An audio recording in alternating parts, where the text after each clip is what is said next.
अध्याय 369 युद्ध। जैसे ही यांग ये ने चौथे स्तर पर कदम रखा, ऊर्जा की अनगिनत किरणें उसकी ओर उमड़ पड़ी।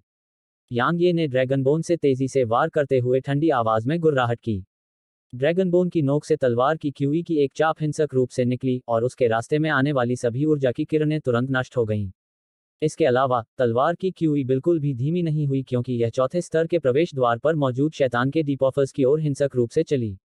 सभी ने तुरंत आश्चर्यचकित भाव प्रकट किए क्योंकि यांग ये की तलवार क्यूई बहुत तेज और भयंकर थी। यह बिल्कुल ऐसी चीज नहीं थी जिसका वे विरोध कर सकें। सौभाग्य से उनके बड़े भाई मोके उनके सामने प्रकट हुए थे। मोके ने ठंडी आवाज में गुर्राहट के साथ उसे अपनी ओर आते देखा और फिर उसने अचानक से नीचे के देवता के भाले से वार किया। टकराना। एक हल्का धमाका हुआ और यांग ये की तलवार की क्यू तुरंत बिखर गई। मैं उसे रोकूंगा। आप सभी उन मानव प्रगाढ़ लोगों को मार डालो जो ऊपर आ रहे हैं, मोके ने उदासीनता से कहा और फिर उसने यांग यी पर नर्क के भगवान के भाले को तान दिया, जबकि उसके भीतर शैतानी ऊर्जा विस्फोटक रूप से बढ़ गई।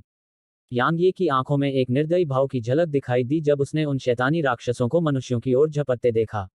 उसके दाहिने हाथ की एक लहर से कुछ दर्जन तलवारें हवा में चमक उठी और फिर उसने अपने दिल में एक आदेश जारी किया। वे तलवारें प्रकाश की किरणों में बदल गईं जो शैतानी राक्षसों की ओर विस्फोटक रूप से चलीं। सभी मानव राक्षसों को चौथे स्तर पर चढ़ने की अनुमति देने के लिए यांग ये ने हमला करते ही सोलसीक तलवार तकनीक का उपयोग किया था और उसने अपने चरम छठे स्तर के वध तलवार इरादे का भी उपयोग किया था। मोके ने जब यह दृश्य देखा तो उसकी भौहें तन गईं और फिर उसकी आकृति उन तलवारों को रोकने के इरादे से चमक उठी। हालांकि ठीक इसी समय यांग ये अचानक मोके के सामने आ गई। मैं आपका प्रतिद्वंद्वी हूं। जैसे ही उसने बोलना समाप्त किया, यांग ये ने अचानक अपनी तलवार मोके पर फेंक दी। भाड़ में जाओ। मोके ने गुस्से से चिल्लाते हुए भाले से एक क्षैतिज झटका मारा। टकराना। उनके हमलों में मौजूद भयानक ताकत ने दोनों को तुरंत कुछ कदम पीछे हटने पर मजबूर कर दिया। मोके हमला करने ही वाला था कि कुछ दर्जन तीखी चीखें गूंज उठीं। जब उसने नजर उठाकर देखा तो उसने देखा कि यांग ये की तलवारों से कुछ दर्जन शैतानों के सिर काट दिए गए थे। मोके की अभिव्यक्ति अचानक क्रूर हो गई जब उसने यह दृश्य देखा। इस बीच जी यानशी, शी लुओ और अन्य 2000 से अधिक मानव प्रगाढ़ व्यक्ति चौथे स्तर पर पहुंच गए थे। इस बीच शैतान जाति, अधोजाति और दानव जाति के प्रगाढ़ व्यक्ति मोके के पीछे आ गए थे। दोनों पक्ष आमने सामने थे। उनके बीच माहौल तनावपूर्ण था और किसी भी समय युद्ध छिड़ सकता था। मोके, मैंने तुमसे कहा था कि हमें प्रवेश द्वार की सुरक्षा के लिए और लोगों को भेजना चाहिए, हुन यू ने मोके के पास से धीमी आवाज में कहा। भले ही ज्यादातर इंसान कमजोर हों, लेकिन उनमें कुछ विशेषज्ञ भी होते हैं। इसलिए हमें अपने विरोधियों को कम नहीं आंकना चाहिए। अब इसके बारे में बात करना व्यर्थ है। मोके की आंखों में हत्या का इरादा भौतिक लग रहा था क्योंकि उसने भयावह आवाज में कहा, खून का कर्ज खून से चुकाना होगा। हुन यू ने सिर हिलाया और कहा, चूंकि यह ऐसा है तो चलो मार देते हैं। मार डालो। मोके ने ठंडी आवाज में कहा। मार डालो। यांग यी की आंखों में एक क्रूर अभिव्यक्ति उभरी और फिर उसका शरीर चमक उठा और मोके की ओर विस्फोटक ढंग से चला। मारना, चाहे वह मानव दीपक हो, शैतान दीपक हो, दानव दीपक हो या अधो दीपक हो। इस समय उनकी सभी आंखें लाल हो गई थीं और मारने के भयानक इरादे से उमड़ पड़ी थीं। उनके बीच युद्ध छिड़ गया। यांग ये ने मोके को व्यस्त रखा। जियानशी ने हुन यू के साथ भी ऐसा ही किया, जबकि शी लुओ ने मानव परफॉर्मेंस को तीनों जातियों के सदस्यों के साथ एक गहन युद्ध लड़ने के लिए नेतृत्व किया। शी लुओ यांग ये और जियानशी की मदद करना चाहता था, लेकिन वह ऐसा नहीं कर सका। वह ऐसा क्यों नहीं कर सका? क्योंकि मानव परफॉर्मेंस बिना नेता के ढह जाएंगे। मोके से लड़ते हुए यांग ये अपने दिल में खुद को भाग्यशाली महसूस कर रहा था। उसे खुद को भाग्यशाली महसूस हो रहा था कि उसके पास ड्रैगनबोन है क्योंकि नेदर गॉड का भाला वाकई बहुत भयानक था। खास तौर पर जब मोके ने इसका इस्तेमाल किया। एक साधारण अर्थ रैंक तलवार नेदर गॉड के भाले और मोके की ताकत को झेलने में पूरी तरह से असमर्थ होगी। मोके और यांग ये दोनों ही ताकत के मामले में बराबर थे और अगर वे अपनी सुरक्षा छोड़ भी दें और एक दूसरे के वार को अपने शरीर पर लगने दें तो भी वे अपनी शारीरिक सुरक्षा के कारण नहीं मरेंगे। ज्यादा से ज्यादा उन्हें बस मामूली चोटें ही लगेंगी। इसलिए जब तक वे अपनी जान जोखिम में डालकर नहीं लड़ते और अपने सभी तुरुप के पत्ते इस्तेमाल नहीं करते, उनके लिए एक दूसरे को नुकसान पहुंचाना असंभव था। हालांकि वे दोनों अभी अपने तुरुप के पत्ते उजागर करने के लिए तैयार नहीं थे। आखिरकार उनके लिए और भी विशेषज्ञ इंतजार कर रहे थे। अगर वे अभी अपने तुरुप के पत्ते उजागर करते तो वे कम से कम एक हार जाते। इसलिए वे लड़ाई के दौरान काफी उदास थे क्योंकि वे दोनों इस सिद्धांत को समझते थे। लेकिन उनके पास लड़ने के अलावा कोई विकल्प नहीं था। यांग ये धीरे धीरे भौहें सिकुड़ने लगा क्योंकि उसने देखा कि जियानशी हुन यू का विरोध करने में थोड़ा असमर्थ था और हुन यू द्वारा उसे बलपूर्वक दबा दिया गया था। अगर यह उसकी तलवार की मंशा के लिए नहीं होता तो जी यानशी शायद बहुत पहले ही हार गया होता। एक बार जी यानशी हार गया तो वह खतरे में पड़ जाएगा अगर उसे मोके और हुनयू की संयुक्त सेना का सामना करना पड़े। यह क्षण पहले जैसा नहीं था। उसे पूरा यकीन था कि अगर मोके और हुनयू को मौका दिया गया तो वे उसे जरूर मार देंगे, चाहे इसके लिए उन्हें अपने तुरुप के पत्ते ही क्यों न दिखाने पड़े। टकराना। ड्रैगनबोन नेदर गॉड के भाले से टकराया और चारों ओर गड़गड़ाहट की आवाज गूंज उठी। यांग ये ने इस टक्कर के बल पर पीछे की ओर बढ़ने के लिए भरोसा किया और फिर उसकी आकृति जी यानशी के सामने चमक उठी। अपनी हथेली के एक झटके से उसने जी यानशी पर 10 से अधिक प्रकार के विभिन्न तावीजों को पटक दिया। जी यानशी यह सुनकर दंग रह गए और सदमे से उबरकर खुश हुए। उसके बाद उन्होंने कहा, धन्यवाद। जैसे ही उसने बोलना समाप्त किया, जी यानशी चिल्लाया और उसकी तलवार ने हुनयू की ओर विस्फोटक तरीके से वार करते हुए पीछे की ओर कई छवियां छोड़ दी। उन विभिन्न तावीजों द्वारा प्रदान की गई ताकत ने जी यानशी को अंततः स्थिति को बदलने और हार से बचने की अनुमति दी थी, लेकिन वह बस इतना ही कर सकता था। आखिरकार उसकी ताकत और हुनयू की ताकत के बीच का अंतर काफी बड़ा था, और शीर्ष श्रेणी के तावीज उसे केवल थोड़े समय के लिए हार से बचने की अनुमति दे सकते थे।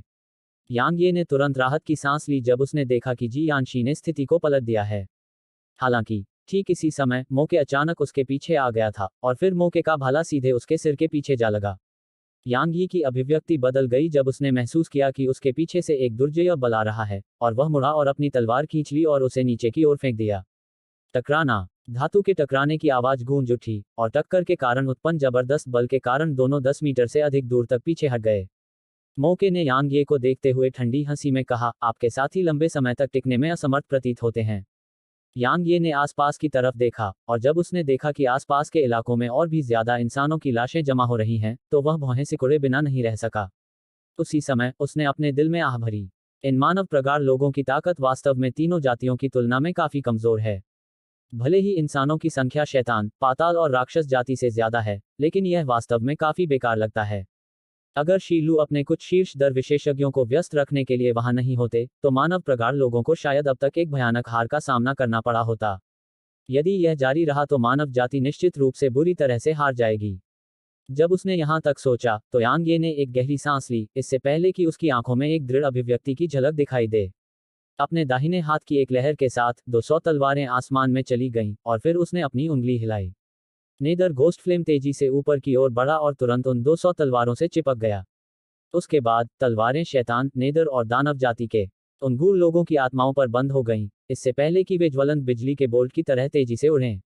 मोके की अभिव्यक्ति तब बदल गई जब उसने यह दृश्य देखा, क्योंकि उसने व्यक्तिगत रूप से इस तलवार के निर्माण की शक्ति का अनुभव किया था जो रहस्यमय लपटों से बढ़ गई थी, और वह जानता था कि दूसरों के लिए इसकी शक्ति का विरोध करना असंभव था। इसलिए मोके ने तुरंत गुस्से से चिल्लाया, जबकि उसके भीतर से शैतानी ऊर्जा की अनगिनत किस्में बाहर निकली, और फिर उसकी आकृति चमक उठी और दूसरों के सामने आ गई। उसके बाद उसने अपना मुंह खोला। गर्जन। मोके के मुंह से एक लहर निकली जो आंखों से दिखाई दे रही थी। जहां भी वह गुजरी, अंतरिक्ष में भी लहरें उठी, और जब वह लहर यांग यी की उन 200 तलवारों से टकराए। टकराना। एक पल में ऐसा लगा जैसे चौथे तल पर बिजली की गड़गड़ाहट हुई हो, और फिर टक्कर के बिंदु से ऊर्जा की एक भयानक लहर तेजी से बह गई। एक पल में यांग यी और मोके के आसपास के 10 मीटर से ज्यादा के क्षेत्र में मौजूद सभी डीपोफर उड़ गए, और फिर वे आसपास की दीवारों पर भारी रूप से गिर गए। शैतानी प्रक्षेपक बेहतर स्थिति में थे क्योंकि उनके पास दुर्जय भौतिक शरीर था, इसलिए ऊर्जा की लहर ने उन्हें केवल भारी रूप से घायल कर दिया था। हालांकि कुछ मानव प्रक्षेपक तुलनात्मक रूप से दयनीय स्थिति में थे क्योंकि कुछ कमजोर मानव प्रक्षेपक सीधे ऊर्जा की लहर से मारे गए थे। हालांकि यांग ये और मोके के बीच लड़ाई खत्म नहीं हुई थी। दोनों ही ऊर्जा की भयानक लहर से उड़ गए, लेकिन उनके पास दुर्जय भौतिक शरीर थे। इसलिए उन्होंने अपने आकार को स्थिर करने के बाद तुरंत एक दूसरे की ओर विस्फोटक रूप से गोली चलाई। उसी समय प्रकाश की एक बैंगनी किरण चमकी, जबकि काली ऊर्जा से ढकी एक ऊर्जा मुट्ठी विस्फोटक रूप से आगे बढ़ी। टकराना। जैसे ही उनके हमले आपस में टकराए, वे तेजी से अलग हो गए। दोनों फिर से युद्ध में उलझ गए और कुछ समय तक वे लगातार एक दूसरे पर वार करते रहे। आसपास बैठे दर्शक इस दृश्य को देखकर भयभीत हो गए, क्योंकि उन दोनों ने खुद को बचाने का इरादा पूरी तरह से त्याग दिया था, और वे एक सच्ची नजदीकी लड़ाई लड़ रहे थे। यह तलवार और भाले के हमलों का आदान प्रदान था। किसी भी हालत में वे दोनों एक दूसरे को मार नहीं सकते थे, इसलिए उनमें भीषण युद्ध हुआ। टकराना। यांग ये और मोके के अलग होने पर एक धीमी सी आवाज सुनाई दी। अगले ही पल वे एक बार फिर विस्फोटक ढंग से आगे बढ़े। हालांकि ठीक इसी समय आन नानजिंग अचानक उनके बीच आ गई। यांग ये और मोके ने उसे अचानक यहाँ आते देखकर भौहें सिकोड़ लीं। हालांकि वे रुके नहीं। इसके विपरीत उन्होंने अपनी गति और भी तेज कर दी। नानजिंग ने भौहें सिकोड़ी और फिर उसके हाथ में भाला थोड़ा सा हिल गया। अध्याय 370 छिपा हुआ ड्रैगन स्टील। भाई भाई, दो धीमी आवाजें गूंज उठीं। यांग ये और मोके लगातार पीछे हटते रहे, जबकि आन नानजिंग पूरी तरह से स्थिर रही।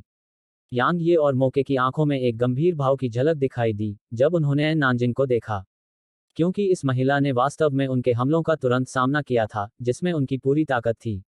इसके अलावा उसने उन्हें वापस भी उड़ा दिया था। उसके हमले की गति का तो जिक्र ही नहीं, यहाँ तक कि हमलों के पीछे की ताकत भी बहुत भयानक थी। एन नानजिंग ने यांग ये और मोके की ओर देखा और फिर साफ शब्दों में कहा, आप बहुत शोर मचाते हैं। जैसे ही उसने बोलना समाप्त किया, एन नानजिंग मुड़ी और 5वें स्तर की ओर चल पड़ी। प्रवेश द्वार के 5वें स्तर पर पहुंचकर वह रुक गई और फिर उसने कहा, क्या इतनी बड़ी जगह इतने कम मानवीय गुण व्यक्तियों को समायोजित करने में असमर्थ है? अगर ऐसा है तो आपकी 3 नस्लें यहाँ नष्ट होने का इरादा रखती हैं। जैसे ही उसने बोलना समाप्त किया, वह यहाँ और नहीं रुकी और 5वें स्तर पर चली गई। मोके और हुनयू के चेहरे पर उदासी छा गई और उनकी आंखें क्रोध की ज्वाला से भर गईं। हालांकि उन्होंने कोई कदम उठाने की हिम्मत नहीं की। ऐसा नहीं था कि वे एन नानजिंग से डरते थे, लेकिन इस समय अगर वे यांग ये के समूह से लड़ते और एन नानजिंग यांग ये के समूह की मदद करते, तो निस्संदेह यह उनकी 3 जातियों से बने गठबंधन के लिए एक बड़ी आपदा होती। इस बारे में बहुत देर तक सोचने के बाद हुनयू और मोके ने यांग ये के समूह पर फिर से हमला करना छोड़ दिया। शैतान जाति और अधो जाति के सदस्य पहले से ही बहुत कम थे और वे वास्तव में अधिक नुकसान नहीं सह सकते थे। अन्यथा वे अपनी जाति के अन्य सदस्यों को स्पष्टीकरण देने में शर्मिंदा होंगे, भले ही वे छिपे हुए ड्रैगन रैंकिंग में प्रथम स्थान पर कब्जा कर लें।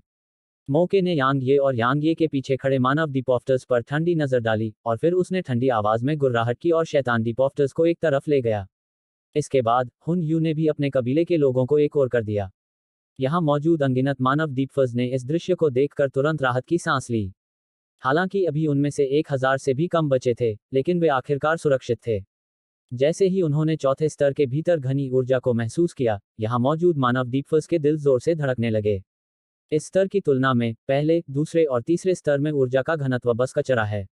अगर वे यहाँ साधना करते तो उनका मानना कि वे राजा क्षेत्र से बाहर निकलकर आत्मा क्षेत्र में पहुंचने में ज्यादा समय नहीं लगा सकते। इसके अलावा जब वे चौथे स्तर पर रहते थे तो उन्हें अपने शरीर में एक अजीब सी ऊर्जा का प्रवेश महसूस होता था। इस ऊर्जा को केवल महसूस किया जा सकता था, लेकिन इसे आंखों से देखना असंभव था। शुरुआत में उन्हें समझ में नहीं आया कि यह क्या है, लेकिन अंत में जब कुछ अन्य लोगों ने उन्हें इसकी याद दिलाई तो उन्हें आखिरकार समझ में आ गया कि यह तथाकथित कर्म भाग्य था जो यहाँ मौजूद था। कर्म भाग्य दुनिया की सबसे रहस्यमयी और अथाह चीज थी। इसे देखा या महसूस नहीं किया जा सकता था, लेकिन इसे महसूस किया जा सकता था। यह किसी की ताकत या प्राकृतिक उपहार को बेहतर नहीं बना सकता था, लेकिन यह बेहद महत्वपूर्ण था और यह किसी के प्राकृतिक उपहार से भी ज्यादा महत्वपूर्ण था, क्योंकि यह किसी व्यक्ति, संप्रदाय या कबीले के भाग्य और नियति को बदल सकता था। यह एक ऐसा अवसर था जो मिलना मुश्किल था, इसलिए उन्होंने समय बर्बाद नहीं किया। उन सभी ने एक जगह ढूंढी और साधना शुरू कर दी। हालांकि वे बहुत दूर तक अलग नहीं हुए। आखिरकार अधोलोक जाति, शैतान जाति और दानव जाति के लोग अभी भी यहाँ थे। तो कौन जानता था कि वे कब दूसरा हमला कर सकते हैं। इसलिए सभी मानव वैज्ञानिकों ने महसूस किया कि यदि वे एक साथ एकत्रित हों तो यह तुलनात्मक रूप से अधिक सुरक्षित होगा। यांग ये ने आसपास के क्षेत्र का जायजा लेने से पहले नेदर घोस्ट फ्लेम और तलवारें दूर रख दी। उसने देखा कि चौथा स्तर वास्तव में बहुत विशाल था। पूरे स्तर पर कुछ भी नहीं था, इसलिए यहाँ का पूरा स्थान पूरी तरह से निर्बाध था और किसी की दृष्टि के क्षेत्र में था। यांग ये ने सबसे दाहिने क्षेत्र के एक कोने में लुओ जू और उन नकाबपोश आकृतियों को देखा। इस समय वे सभी वहां चुपचाप साधना कर रहे थे और ऐसा लग रहा था जैसे उन्होंने 3 जातियों और मानव जाति के बीच युद्ध पर ध्यान नहीं दिया था। यांग ये की नजर एक पल के लिए लुओ जू पर रही, फिर वह हट गई और फिर उसने मोकिंग्यू को देखा। इस समय मोकिंग्यू एक कोने में पैर मोड़कर बैठी थी, जबकि उसके सामने एक प्राचीन म्यान तैर रहा था। यांग ये की आंखों में हत्या की मंशा चमक उठी जब उसने उसे देखा, लेकिन उसने हमला नहीं किया। उसकी नजर फिर से चली गई और चौथे स्तर के केंद्र पर उतरी। वहां एक बहुत बड़ा गोलाकार मंच था। मंच बहुत चौड़ा था और उसके किनारे पर 10 मीटर से ज्यादा ऊंचा एक पत्थर का स्तंभ खड़ा था। यांग ये की आंखों में आश्चर्य की एक झलक तब उभरी जब उसने पत्थर की एक स्तंभ को देखा। वह आगे बढ़ा और उसने देखा कि पत्थर की स्तंभ पर जोरदार स्ट्रोक के साथ शब्दों की एक पंक्ति लिखी हुई थी। यह हिडन ड्रैगन्स टेल है। ठीक इसी समय शी लुओ यांग यी के पास आया और बोला, इसमें पूरे महाद्वीप के असाधारण प्रतिभाशाली लोगों के नाम दर्ज हैं। तीसरी पंक्ति में देखिए, यह तलवार संप्रदाय के संस्थापक पूर्वज का नाम है। यांग यी ने जब यह सुना तो उसने देखा कि तीसरी पंक्ति में द अनफिटेड वन लिखा हुआ है। तलवार संप्रदाय के संस्थापक पूर्वज को केवल तीसरे स्थान पर रखा गया है।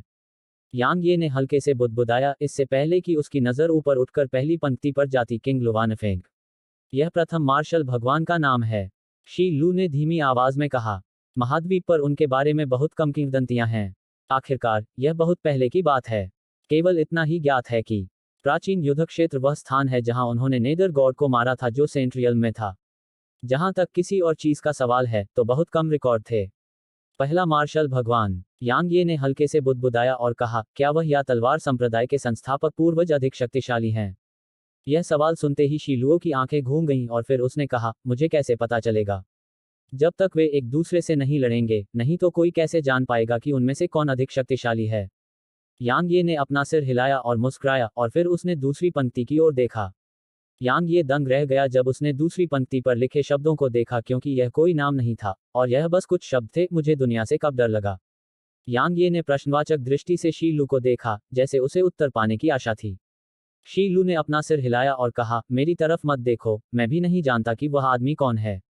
मेरे संप्रदाय के अभिलेखों के अनुसार 20,000 साल पहले प्रोफाउंड कॉन्टिनेंट पर एक असाधारण विशेषज्ञ प्रकट हुआ था।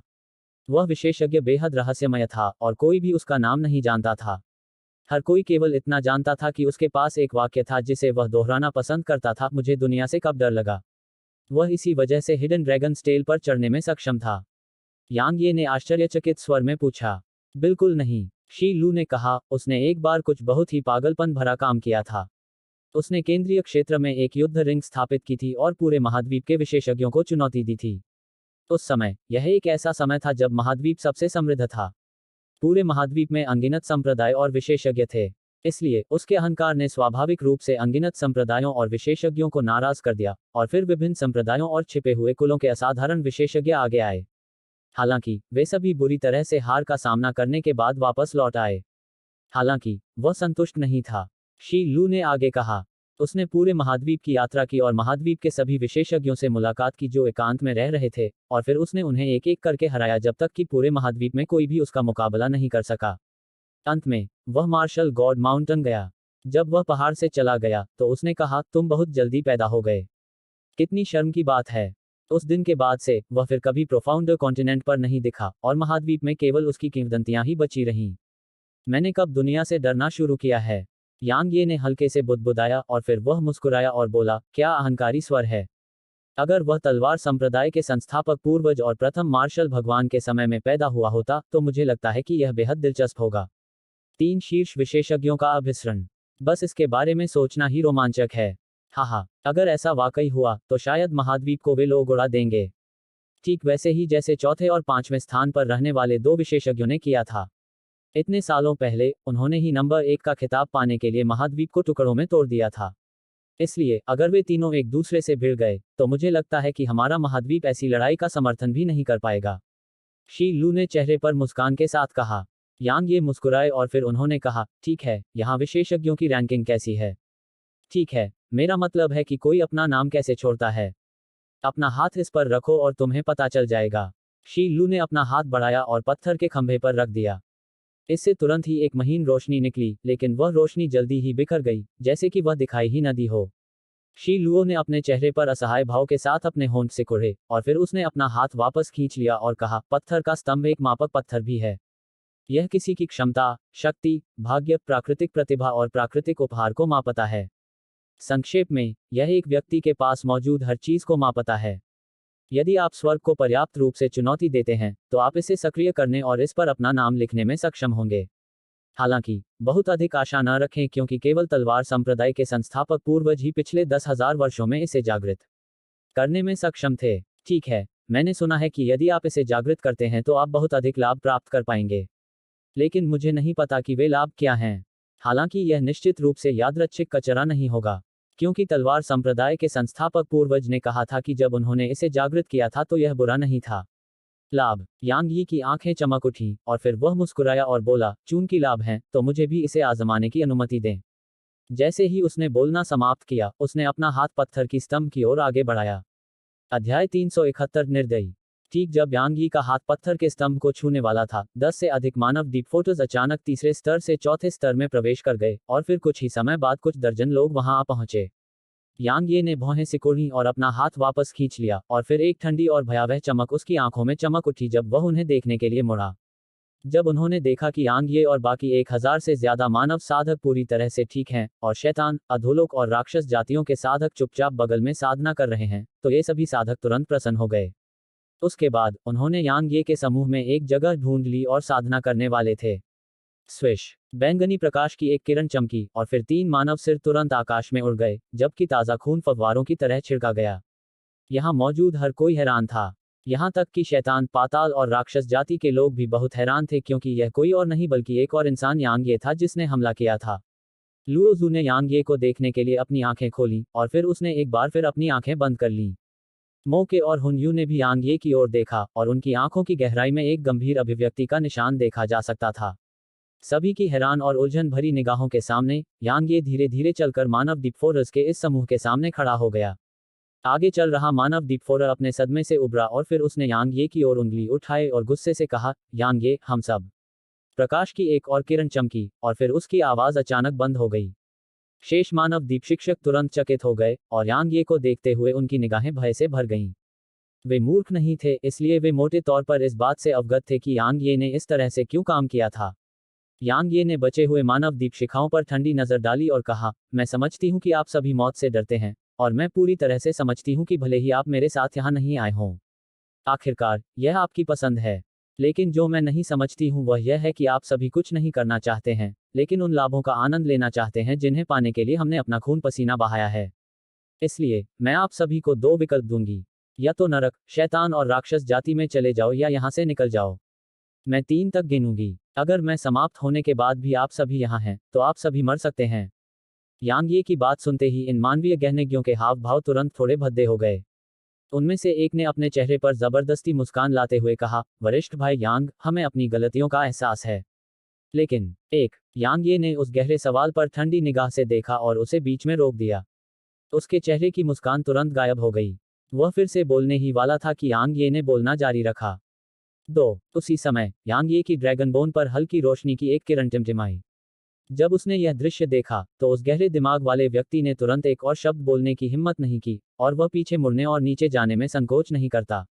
दूसरी ओर, एक पल के सदमे के बाद उसके पीछे के अन्य लोग जल्दी से उसके पीछे चले गए, क्योंकि अगर वे नीचे जाते तो उनके बचने की संभावना थी, लेकिन अगर वे यहाँ रहते तो निश्चित रूप से मर जाते। यांग ये ने उन्हें जाते हुए देखकर ठंडी आवाज में कहा, ये लोग वाकई बहुत बेकार हैं।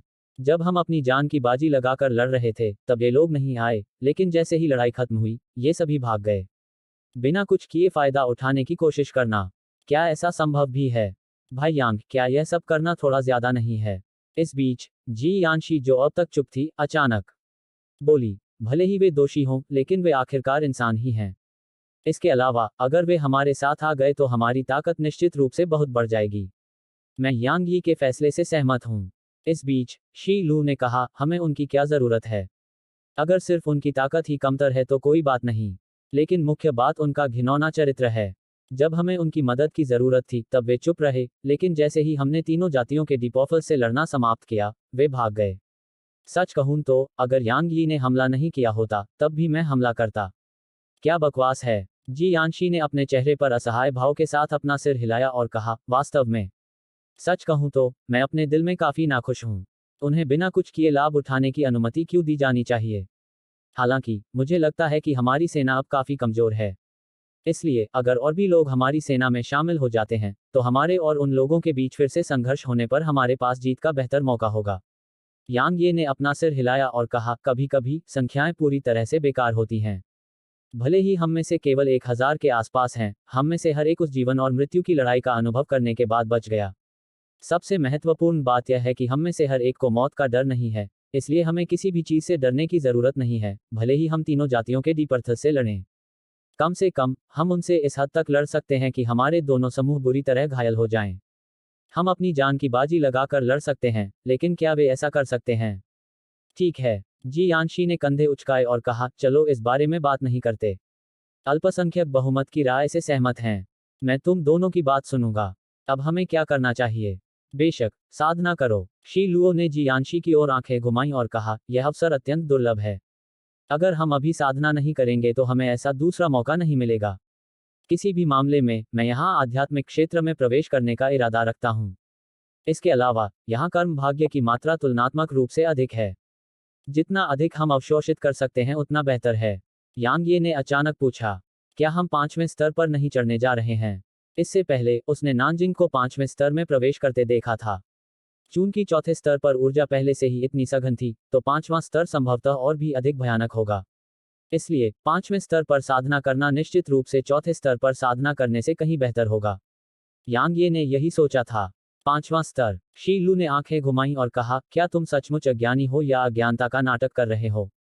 क्या मतलब है तुम्हारा? यांग ये हैरान था। शी लू ने आह भरते हुए कहा, क्या आप जानते हैं कि मोके, हुनयू, लुओजू और अन्य लोग 5वें स्तर तक क्यों नहीं गए हैं? यांग ये ने ईमानदारी से कहा, मुझे वास्तव में नहीं पता। क्योंकि वे नहीं कर सकते। शी लू ने कहा, क्या आप 5वीं परत के प्रवेश द्वार पर उस पतली ऊर्जा अवरोध को देखते हैं? क्या आप जानते हैं कि यह कितना भयानक है? मैं इसे इस तरह से बताता हूँ। यहाँ तक एक शिखर आत्मा क्षेत्र विशेषज्ञ भी इसे नहीं खोल सकता। नहीं, मुझे कहना चाहिए कि एक उत्कृष्ट क्षेत्र विशेषज्ञ भी इसे नहीं खोल सकता। तो फिर वह ऐसा क्यों कर सकती है? यांग ये हैरान था। क्योंकि वह मार्शल गॉड है। शी लू ने कहा, इसके अलावा उसके पास स्काई स्प्लिट भी था। उसके पास जो ताकत है और स्काई स्प्लिट की मदद से उसके लिए उस ऊर्जा अवरोध को तोड़ना मुश्किल नहीं है। यह उसके लिए मुश्किल नहीं है, लेकिन हमारे लिए।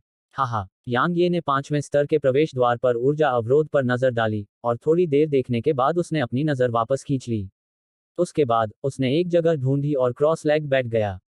वर्तमान में, उसका मुख्य उद्देश्य जितनी जल्दी हो सके अपनी ताकत में सुधार करना और फिर हिडन ड्रैगन रैंकिंग में एक स्थान हासिल करना था। क्योंकि केवल उसी तरह से वह कर्म भाग्य प्राप्त करने में सक्षम होगा, और केवल उसी तरह से वह कर्म भाग्य को जियाओ युक्सी में स्थानांतरित कर सकता है।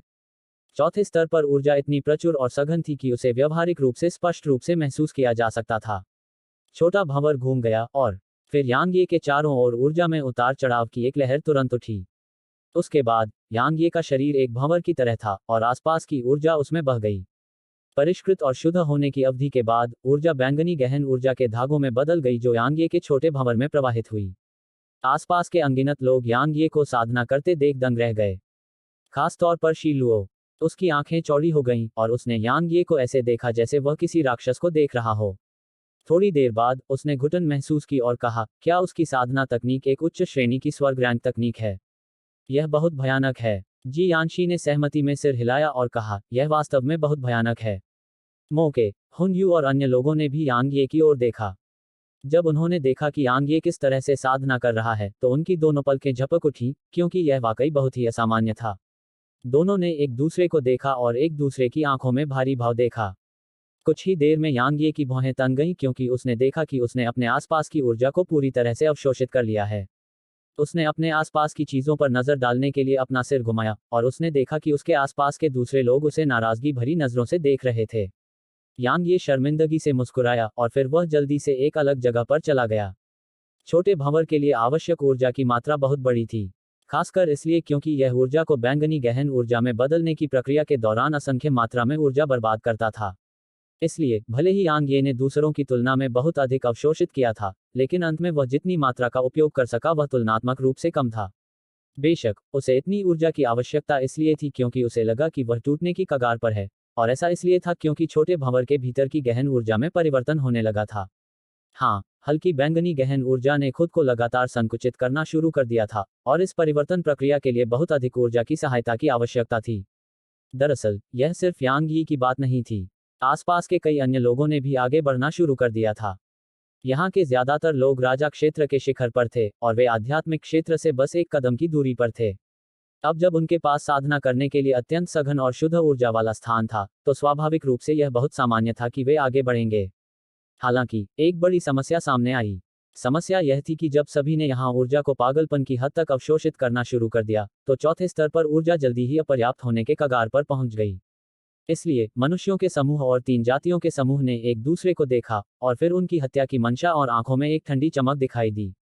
अध्याय 372। शांति का एक क्षण यह नहीं दर्शाता कि शांति शाश्वत होगी। ठीक इसी क्षण की तरह, यहाँ बहुत सारे प्रगाढ़ लोग थे जबकि यहाँ ऊर्जा अपर्याप्त थी। इस तथ्य के साथ कि वे शुरू से ही दुश्मन थे, उन्होंने स्वाभाविक रूप से एक दूसरे के प्रति हत्या का इरादा जगाया था।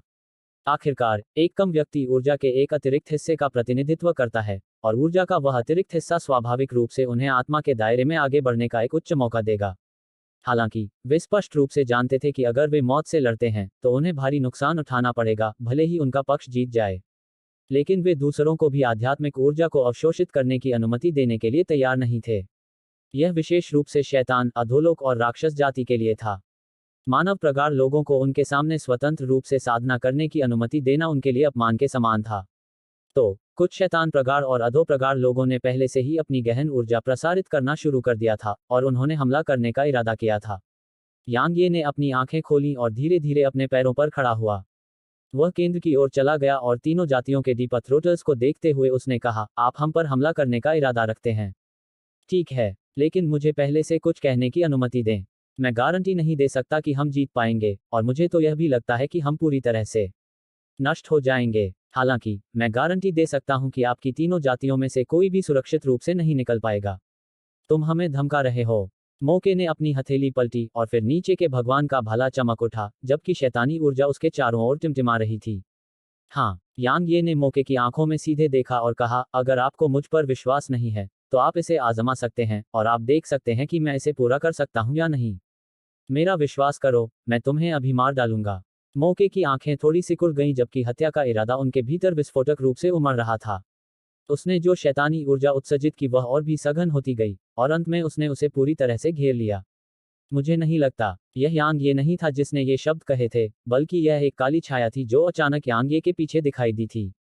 उसके बाद 2 सांसों से भी कम समय में यांग ये के पीछे 108 काली छायाएं दिखाई दी।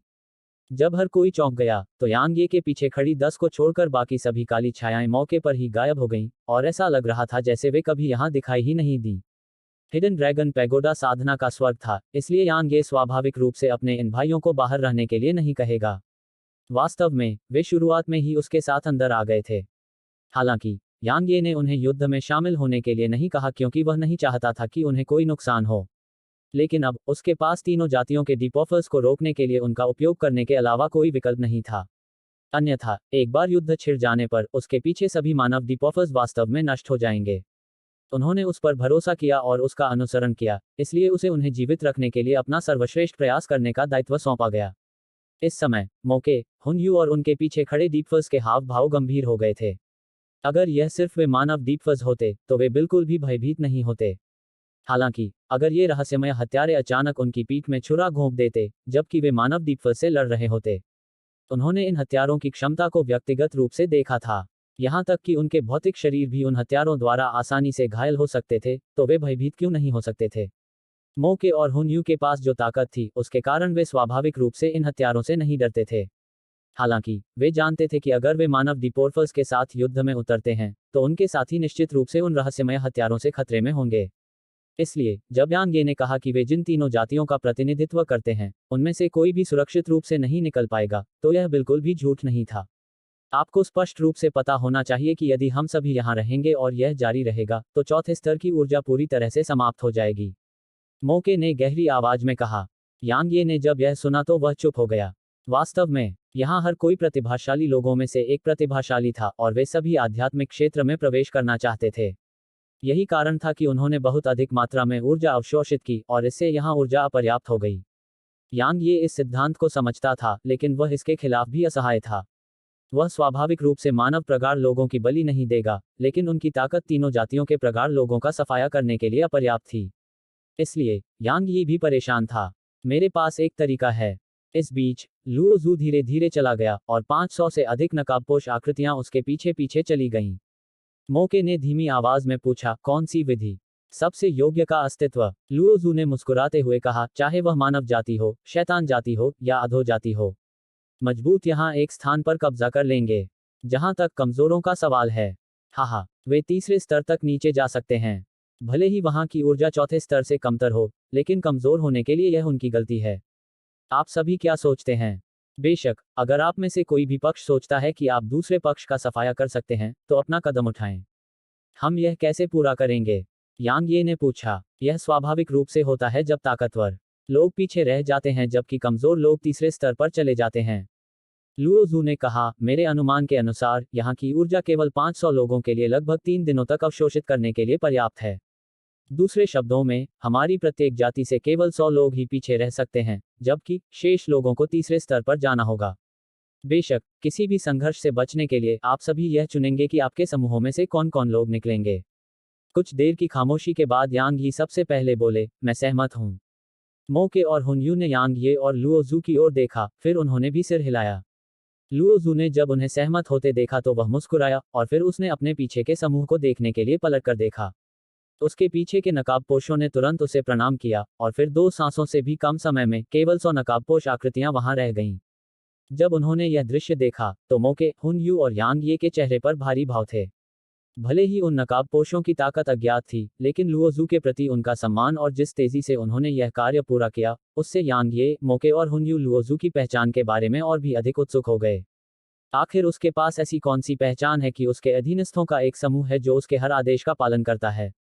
मोके ने शैतान जाति के अन्य लोगों की ओर देखने के लिए मुड़कर देखा। उन्होंने मोके को शर्मिंदा नहीं किया। तुलनात्मक रूप से कमजोर शैतानी गहराई वाले लोगों के तीसरे स्तर पर चले जाने से पहले उन्हें खुद उनका नाम लेने की जरूरत नहीं थी। इसके अलावा निचली जाति ने भी ठीक उसी तरह से काम किया। जब यांग ये के समूह की बात आई, तो यांग ये केवल कड़वी हंसी ही हंस सकता था, क्योंकि मानव प्रगाढ़ व्यक्तियों में से एक भी प्रगाढ़ व्यक्ति ने खड़े होने की पहल नहीं की थी। वे उसके साथ इसलिए आए थे क्योंकि वह उन्हें लाभ प्राप्त करने के लिए प्रेरित कर सकता था। फिर भी अब वे सभी स्वार्थी थे। उन सभी ने यहाँ खड़े होने के लिए अपनी जान जोखिम में डाली थी, इसलिए वे नीचे जाकर दूसरों को यहाँ साधना करने की अनुमति कैसे दे सकते थे। अन्य 3 जातियों के डीपफोटर्स ने उपहासपूर्ण भाव प्रकट किए, क्योंकि उन्होंने मानव डीपफोटर्स को देखा जो बिल्कुल भी नहीं हिले। उसके बाद उन्होंने यांग यी को एक मजाकिया भाव से देखा, क्योंकि वे देखना चाहते थे कि वह इस स्थिति से कैसे निपटेगा। यांग ये ने उनकी ओर देखा और कहा, मुझे पता है कि आप सभी नीचे नहीं जाना चाहते हैं, और मैं यह समझता हूँ। आखिरकार, यह कुछ ऐसा है जिसे पाने के लिए आप सभी ने अपनी जान जोखिम में डाली है, और मुझे आप में से किसी को भी तीसरे स्तर पर जाने के लिए मजबूर करने का अधिकार नहीं है। इसलिए, मैंने फैसला किया है कि मैं खुद तीसरे स्तर पर जाऊंगा। जो लोग मेरा अनुसरण करने के इच्छुक हैं, वे मेरा अनुसरण कर सकते हैं। मैं आपको मेरा अनुसरण करने के लिए बिल्कुल भी मजबूर नहीं करूंगा। जैसे ही उन्होंने बोलना समाप्त किया, यांग ये धीरे धीरे तीसरे स्तर की ओर चले गए, जबकि झांग लियू, ये यू और दक्षिणी क्षेत्र से आई गहन अध्ययनकर्ताओं का समूह उनके पीछे पीछे चल रहा था। यांग ये स्वाभाविक रूप से नीचे नहीं जाना चाहता था, लेकिन उसके पास कोई और विकल्प नहीं था, क्योंकि अगर उसने मानव प्रगाढ़ लोगों को नीचे जाने के लिए मजबूर किया, तो यह निश्चित रूप से उनके बीच आंतरिक कलह पैदा करेगा। उस समय मानव प्रगाढ़ लोगों का पूरा समूह निश्चित रूप से समाप्त हो जाएगा। आखिरकार 3 जातियों के प्रगाढ़ लोग अभी भी यहाँ थे। अगर वह अकेला होता तो स्वाभाविक रूप से उसे डर नहीं लगता, लेकिन अब उसके पास कोई और विकल्प नहीं था। आखिरकार दक्षिणी क्षेत्र से 100 से अधिक प्रगाढ़ लोग थे जो उसका अनुसरण कर रहे थे। शी लुओ और जी यानशी ने एक दूसरे को देखा और फिर वे यांग ये के पीछे चले गए। बचे हुए मानव डीपफोटर्स तुरंत घबरा गए जब उन्होंने देखा कि यांग ये और अन्य लोग वास्तव में तीसरे स्तर पर जाने का इरादा रखते हैं। आखिरकार, इस तथ्य के अलावा कि उन्होंने युद्ध में अपने जीवन को जोखिम में डाला था, वे यहाँ खड़े होने में सक्षम थे क्योंकि यांग ये, जी यानशी और शी लुओ ने समूह का नेतृत्व किया था। अगर वे तीनों चले गए, तो यह बेकार हो जाएगा, चाहे उनका समूह कितना भी बड़ा क्यों न हो। जब वे बोलने ही वाले थे, अचानक हंसी की आवाज गूंजी। चूंकि वे जाने का इरादा रखते हैं, तो उन्हें जाने दो। उन्हें रुकने के लिए क्यों कह रहे हो? क्या तुम सभी को नेतृत्व करने के लिए किसी की कमी नहीं है? बस मेरे पीछे आओ। यांग ये ने यह सुनकर रुक गया, और फिर उसने उस व्यक्ति की ओर देखा जिसने ये शब्द कहे थे। यांग ये की आंखों में एक ठंडी चमक चमक उठी जब उसने इस व्यक्ति को देखा, क्योंकि यह बिल्कुल म्यूजुन था। म्यूजुन बचे हुए मानव डीपफोटर्स के पास गया और कहा, मेरे पास जो ताकत है, उसके साथ आप सभी को जीवित रखना कोई समस्या नहीं है। बेशक, अगर आप तीसरे स्तर तक उसका अनुसरण करने के लिए तैयार हैं तो मैं आप सभी को बिल्कुल नहीं रोकूंगा। यह सुनकर वे मानव गूढ़ व्यक्ति तुरंत चुप हो गए। जाहिर है, वे मौन रूप से सहमत थे कि भले ही यह यांग यी के लिए थोड़ा अनुचित था, लेकिन वे वास्तव में साधना करने के इस अत्यंत दुर्लभ अवसर को छोड़ने के लिए तैयार नहीं थे। अन्य 3 जातियों के दीपार्थियों ने जब यह दृश्य देखा तो वे यांग यी की ओर देखने लगे, और फिर उन्होंने तुरंत उपहासपूर्ण भाव प्रकट किए। म्यूजुन ने यांग ये की तरफ देखा और मुस्कुराया, और फिर उसने एक असहाय भाव प्रकट किया। ऐसा लग रहा था जैसे वह यांग ये से कह रहा था कि यांग ये उसे इसके लिए दोषी नहीं ठहरा सकता। यांग ये भड़के नहीं। वह केवल मुस्कुराया और फिर उसने मू जून के पीछे खड़े मानवों को देखा और कहा, हम मूल रूप से साथी थे और मैं अपने साथियों के लिए अपने हितों का त्याग कर सकता हूँ। दुर्भाग्य से आप सभी ने मेरा दुश्मन बनना चुना है। इसलिए अध्याय 373 परित्यक्त। जब उन्होंने यहाँ तक कहा तो यांग ये ने मुस्कुराते हुए कहा, तो मैं और मेरे पीछे ये 100 से अधिक भाई अब नीचे नहीं जाएंगे। जैसे ही उसने बोलना समाप्त किया, यांग ये ने भी मू जून की ओर देखा और फिर वह समूह को अपने पीछे ले गया।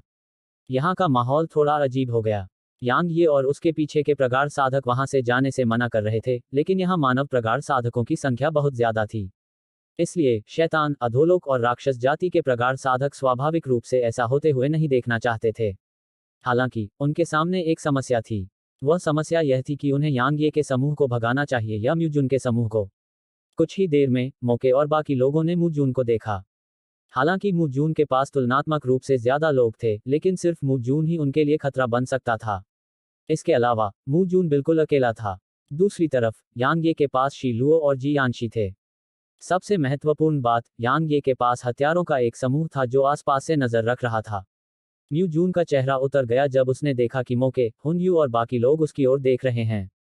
उसने उम्मीद नहीं की थी कि यांग ये वास्तव में ऐसा कदम उठाएगा। वह पहले आगे इसलिए आया था क्योंकि वह यांग ये को परेशान नहीं करना चाहता था, बल्कि इसलिए भी क्योंकि उसके पीछे ये मानव गहराई वाले लोग बुरे नहीं थे। आखिरकार वे पहले की क्रूर लड़ाई से बच गए थे। अगर वह यांग ये को परेशान कर सकता था और इन लोगों को अपने नियंत्रण में ला सकता था, तो वह स्वाभाविक रूप से ऐसा करके बेहद खुश था। तो वह आगे खड़ा है। फिर भी अब उसने एक गड्ढा खोदा और खुद को उसमें दफना लिया। लड़ाई, यह बिल्कुल असंभव था। वह स्वाभाविक रूप से अपने पीछे खड़े इन मानवों के लिए 3 जातियों के खिलाफ अपनी जान की बाजी लगाकर नहीं लड़ेगा। उसका जीवन कहीं अधिक कीमती था। चूंकि वह उनसे नहीं लड़ सकता था, तो उसके पास केवल एक ही रास्ता बचा था। हालांकि ठीक इसी समय मोकिंग्यू अचानक मू जून के पास पहुंच गया। मोकिंग्यू ने मोके और हुन यू की ओर देखने से पहले यांग ये की ओर देखा। अंत में उसने मू जून की ओर देखा और कहा, चलो गठबंधन बनाते हैं। यह सुनकर म्यूजुन बहुत खुश हुआ और बोला, बिल्कुल। वह मोके, हुनयू और अन्य लोगों से अकेले लड़ने को तैयार नहीं था। लेकिन अगर तलवार सम्राट भी उसके साथ शामिल हो जाता तो बात अलग होती। दूसरे शब्दों में, इस समय उसके समूह की ताकत यहाँ किसी भी अन्य समूह से कम नहीं थी। निश्चित रूप से मोके और हुनयू के चेहरे पर उदासी छा गई। अगर यह सिर्फ मूजून था, तो मूजून के पीछे खड़े सभी मानवीय गूढ़ व्यक्तियों का सफाया करना मुश्किल नहीं था। लेकिन अगर मोकिंग्यू भी इसमें शामिल था, तो यह इतना आसान नहीं था। उस बारे में भूल जाओ। इस बीच यांग ये की बर्फीली ठंडी आवाज गूंजी और फिर बैंगनी तलवार की एक स्ट्रैंड मोकिंग्यू की ओर बिजली के बोल्ट की तरह तेजी से चली। मूल रूप से यांग ये ने अभी उस पर हमला करने का इरादा नहीं किया था, लेकिन उसके पास कोई विकल्प नहीं था क्योंकि वह उसके अहंकारी व्यवहार से वास्तव में परेशान था।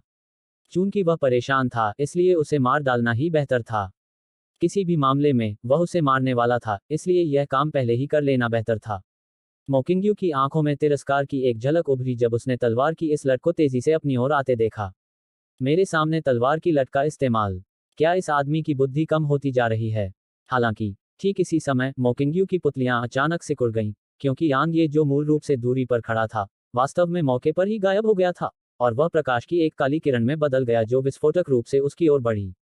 वह बहुत तेज था, और यह तेज इस हद तक था कि उसने तुरंत तलवार की उस लट को पकड़ लिया, और फिर एक तलवार की चमकती हुई नोक अचानक उसके गले पर आ पहुंची। मोकिंग्यू हैरान था, उसकी गति इतनी तेज कैसे हो गई? यह इतना तेज था कि मोकिंग्यू, जिसने पवन की मंशा को समझ लिया था, भी उसकी हरकतों को स्पष्ट रूप से देखने में असमर्थ हो गया था। भले ही वह चौंक गई थी, लेकिन मोकिंग्यू की प्रतिक्रिया बिल्कुल भी धीमी नहीं थी। उसके दाहिने पैर की नोक जमीन पर घूम गई, और फिर अचानक उसके पैर के नीचे से एक हरे रंग का भंवर दिखाई दिया। उसके बाद मोकिंग्यू ने अपने पीछे कई छवियां छोड़ दी और वह तेजी से 30 मीटर दूर दिखाई दी। जिस स्थान पर मोकिंग्यू कुछ क्षण पहले खड़ा था, यांग ये ने अपनी हथेली घुमाई और उसके हाथ में मौजूद ड्रैगनबोन तलवार मोकिंग्यू की ओर इशारा करते हुए पीछे की ओर कई छवियां छोड़ गई। उसने कहा, यह तथाकथित तलवार सम्राट है। अगर अतीत के तलवार सम्राटों को पता होता कि इस युग का तलवार सम्राट वास्तव में इतना बेकार है, तो मुझे आश्चर्य है कि क्या वे अपनी कब्रों से उठने के लिए अपमानित होंगे। यह सुनते ही मोकिंग्यू की आंखों में हत्या का इरादा चमक उठा। हालांकि यांग ये ने पहले ही फिर से उस पर विस्फोटक गोली चला दी थी। चूंकि तुम मरना चाहती हो, तो मैं तुम्हारी इच्छा पूरी करूंगी, मोकिंग्यू ने गंभीर स्वर में चिल्लाते हुए कहा, क्योंकि उसका सुंदर हाथ थोड़ा आगे बढ़ा था। प्राचीन म्यान उसके सामने तैरने लगा, इससे पहले कि उसकी नोक सीधे यांग ये की ओर इशारा करती।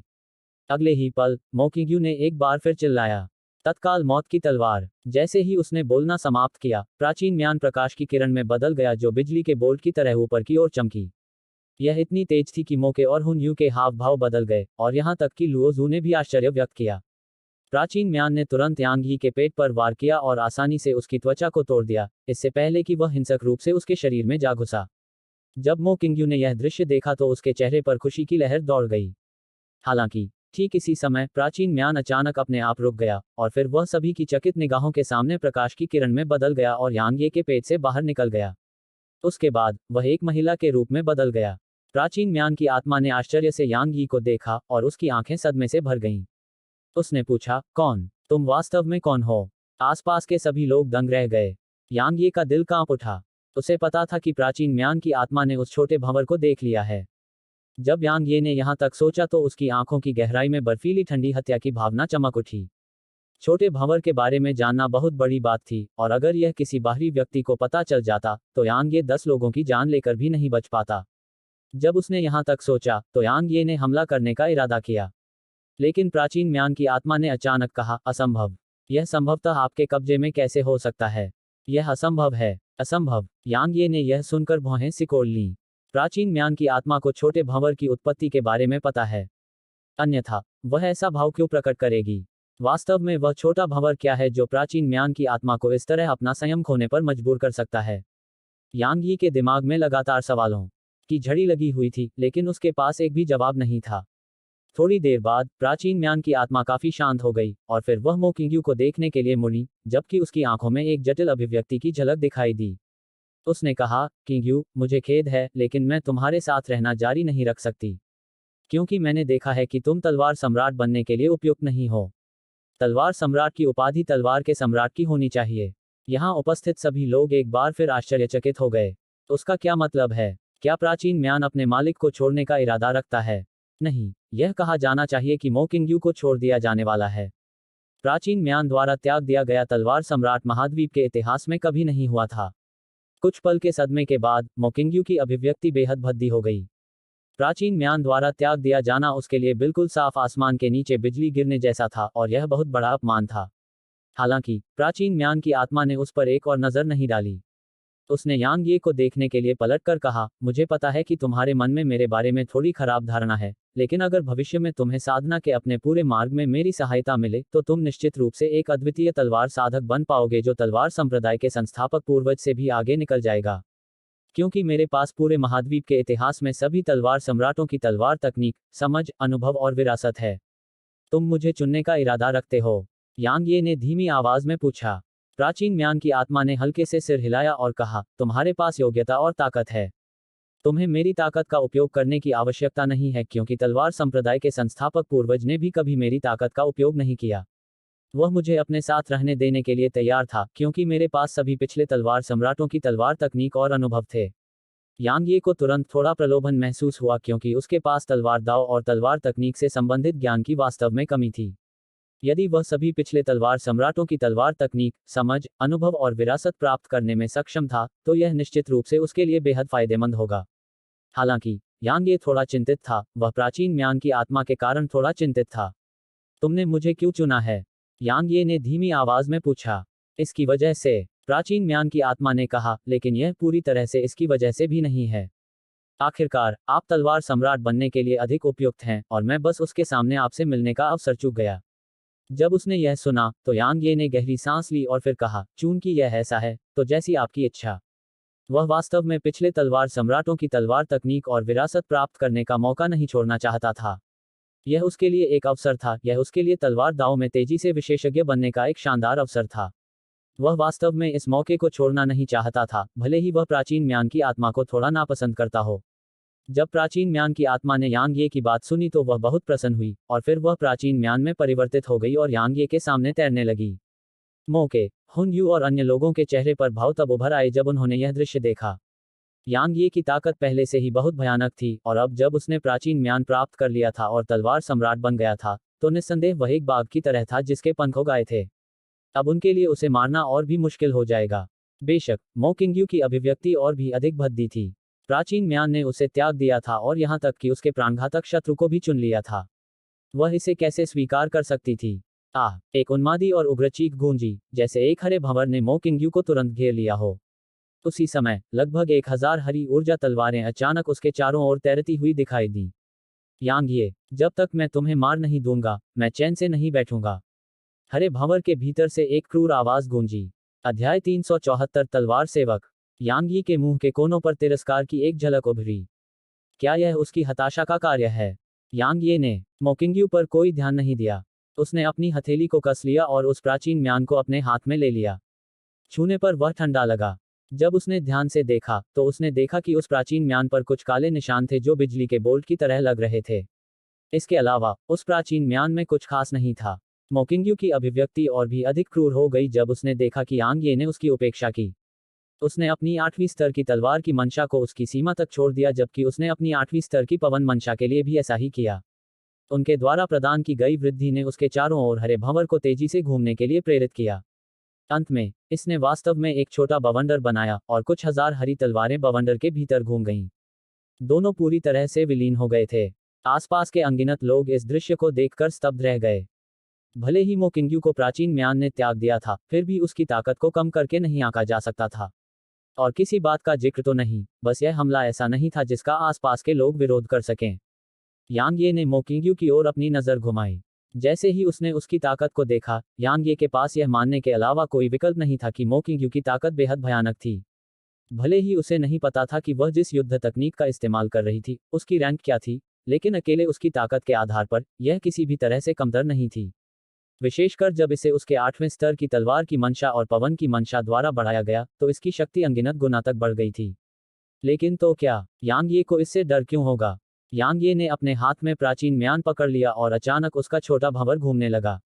एक पल में, प्रकाश बैंगनी गहन ऊर्जा के अनगिनत धागे उसके मेरिडियन के साथ यात्रा करते हुए प्राचीन म्यान में प्रवेश कर गए। प्राचीन म्यान से चमकदार रोशनी फूट पड़ी और वह चारों ओर फैल गई। इसके अलावा, जमीन पर तुरंत ही अनगिनत छोटे छोटे छेद दिखाई देने लगे।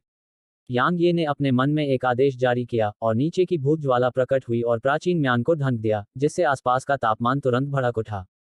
मोके और हुन यू ने फिर से भारी भाव प्रकट किए जब उन्होंने नेदर घोस्ट फ्लेम को देखा। इसके अलावा, उनकी आंखों की गहराई में एक अगोचर भय की झलक भी दिखाई दी थी। यह हुन यू के लिए विशेष रूप से ऐसा था क्योंकि यांग यी के इस प्राकृतिक खजाने ने उसके लिए विशेष रूप से हानिकारक होने के हल्के संकेत दिखाए थे। लुओ जू ने भी अपनी आंखों में एक भारी भाव प्रकट किया, लेकिन उसकी आंखों में और भी अधिक जिज्ञासा थी। क्योंकि अपनी स्थिति के बावजूद, वह वास्तव में नहीं जानता था कि यह प्राकृतिक खजाना क्या है। मुझे आश्चर्य है कि वह रहस्यमयी लौ या मेरी बैंगनी बादल बिजली अधिक शक्तिशाली है। लुओ जू ने मुस्कुराते हुए धीमी आवाज में कहा। तलवार बांध नृत्य। मो किंगयू की चीख गूंज उठी। उसके बाद, हरा बवंडर हजारों हरी ऊर्जा तलवारों को अपने साथ लेकर हिंसक रूप से आगे बढ़ा। इसकी गति इतनी तेज थी कि यह तुरंत यांग ये के सामने आ गया।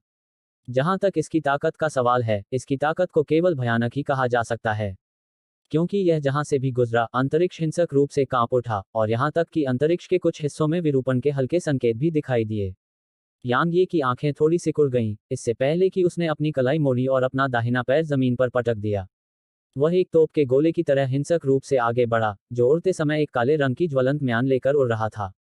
आगे बढ़ते समय यांग ये की आंखों में एक भयंकर अभिव्यक्ति चमक उठी, और उसके शरीर के भीतर की गहन ऊर्जा नेदर घोस्ट फ्लेम और प्राचीन म्यान में पागलपन से भर गई। उसके बाद, उसने भयानक हरे बवंडर के खिलाफ एक घूमता हुआ हमला किया। प्राचीन म्यान अभी अभी हरे बवंडर और ऊर्जा तलवारों के संपर्क में आया था, तभी प्राचीन म्यान से जुड़ी हुई नेदर घोस्ट फ्लेम अचानक भड़क उठी।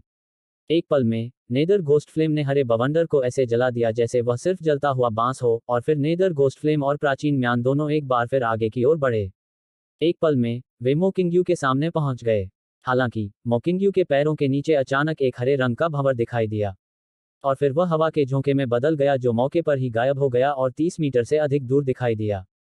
मेरे खिलाफ गति का उपयोग करना, यांग ये ने ठंडे स्वर में कहा, जब उसने एक शीर्ष श्रेणी का स्ट्राइडर तावीज निकाला और उसे अपने ऊपर पटक लिया, और फिर उसके शरीर के भीतर की गहन ऊर्जा अचानक उसके पैरों पर लगे ड्रैगन शूज में बह गई। उसने अपना दाहिना पैर जमीन पर हल्के से थपथपाया, और फिर उसकी आकृति ने अनगिनत छवियां पीछे छोड़ दी, जैसे ही वह तुरंत मो किंगयू के सामने प्रकट हुआ। उसके बाद, प्राचीन म्यान की नोक तुरंत मो किंगयू के दिल में घुस गई। मो किंगयू की आंखें चौड़ी हो गईं, और उसकी आंखें अनिच्छा और असीम आक्रोश से भरी हुई थीं। क्या मैं ऐसे ही मरने जा रही हूं? मैं, मो किंगयू, ऐसे ही मरने जा रही हूं? इसके अलावा मुझे एक तलवार साधक ने भी मार डाला है। मोकिंग्यू ने 5 साल की उम्र में तलवार से प्रशिक्षण शुरू कर दिया था, 15 साल की उम्र में तलवार की मंशा को समझा और 21 साल की उम्र में तलवार की मंशा के 8वें स्तर के शिखर को प्राप्त किया। उसे अपने कबीले के इतिहास में तलवार दाव में सबसे उत्कृष्ट प्रतिभा कहा जाता था और उसके कबीले ने उस पर बड़ी उम्मीदें लगाई थीं और कहा था कि उसके पास तलवार सम्राट बनने का सबसे बड़ा मौका है। हाँ, वह तलवार सम्राट बन गई थी, लेकिन वह जो तलवार सम्राट बनी थी, एक तलवार साधक से पराजित हो गई थी और फिर एक तलवार साधक के हाथों उसकी मृत्यु हो गई। मैं इसे स्वीकार करने से इनकार करता हूँ। मैं वास्तव में इसे स्वीकार करने से इनकार करता हूँ। उसकी आंखों की चमक धीरे धीरे गायब हो गई। आसपास के लोग यह दृश्य देखकर चुप हो गए। चाहे जो भी हो, मोकिंग्यू की ताकत ने उनकी स्वीकृति प्राप्त कर ली थी। अगर यांग ये अस्तित्व में नहीं होती, तो भले ही वह इस युग के मार्शल गॉड को हराने में सक्षम न हो, लेकिन वह महाद्वीप की सबसे उत्कृष्ट राक्षसी प्रतिभाओं में से एक बनने के लिए बाध्य थी। इसके अलावा, वह अपने कबीले को गौरव की ओर ले जाने के लिए बाध्य थी। हालांकि, यह सिर्फ संयोगवश हुआ कि यांग यी जैसी एक विचित्र महिला प्रकट हुई, और इसे केवल यही कहा जा सकता है कि स्वर्ग ने उसके साथ चालें खेली थीं। यांग ये ने प्राचीन म्यान को बाहर निकाला और उदासीनता से मोकिंग्यू की छाती पर नजर डाली। उसका दिल तुरंत चूर्ण में बदल गया था। दूसरे शब्दों में, वह अब मर चुकी थी। ठीक इसी समय, प्राचीन म्यान अचानक उसकी पकड़ से मुक्त हो गया, मानव रूप धारण कर लिया और मोकिंग्यू के सामने प्रकट हुआ। जैसे ही उसने मोकिंग्यू की बेजान आंखों को देखा, प्राचीन म्यान की आत्मा की आंखों में एक जटिल अभिव्यक्ति की झलक दिखाई दी और उसने धीरे से आह भरी। उसके बाद उसने अपने सुंदर हाथ से इशारा किया और फिर मोकिंग्यू की लाश तुरंत हरे रंग की रोशनी की एक किरण में बदल गई जो मौके पर ही गायब हो गई। यांग ये ने जब यह दृश्य देखा तो उसका चेहरा उतर गया और फिर नेदर घोस्ट फ्लेम तेजी से उसकी हथेली में प्रकट हुई।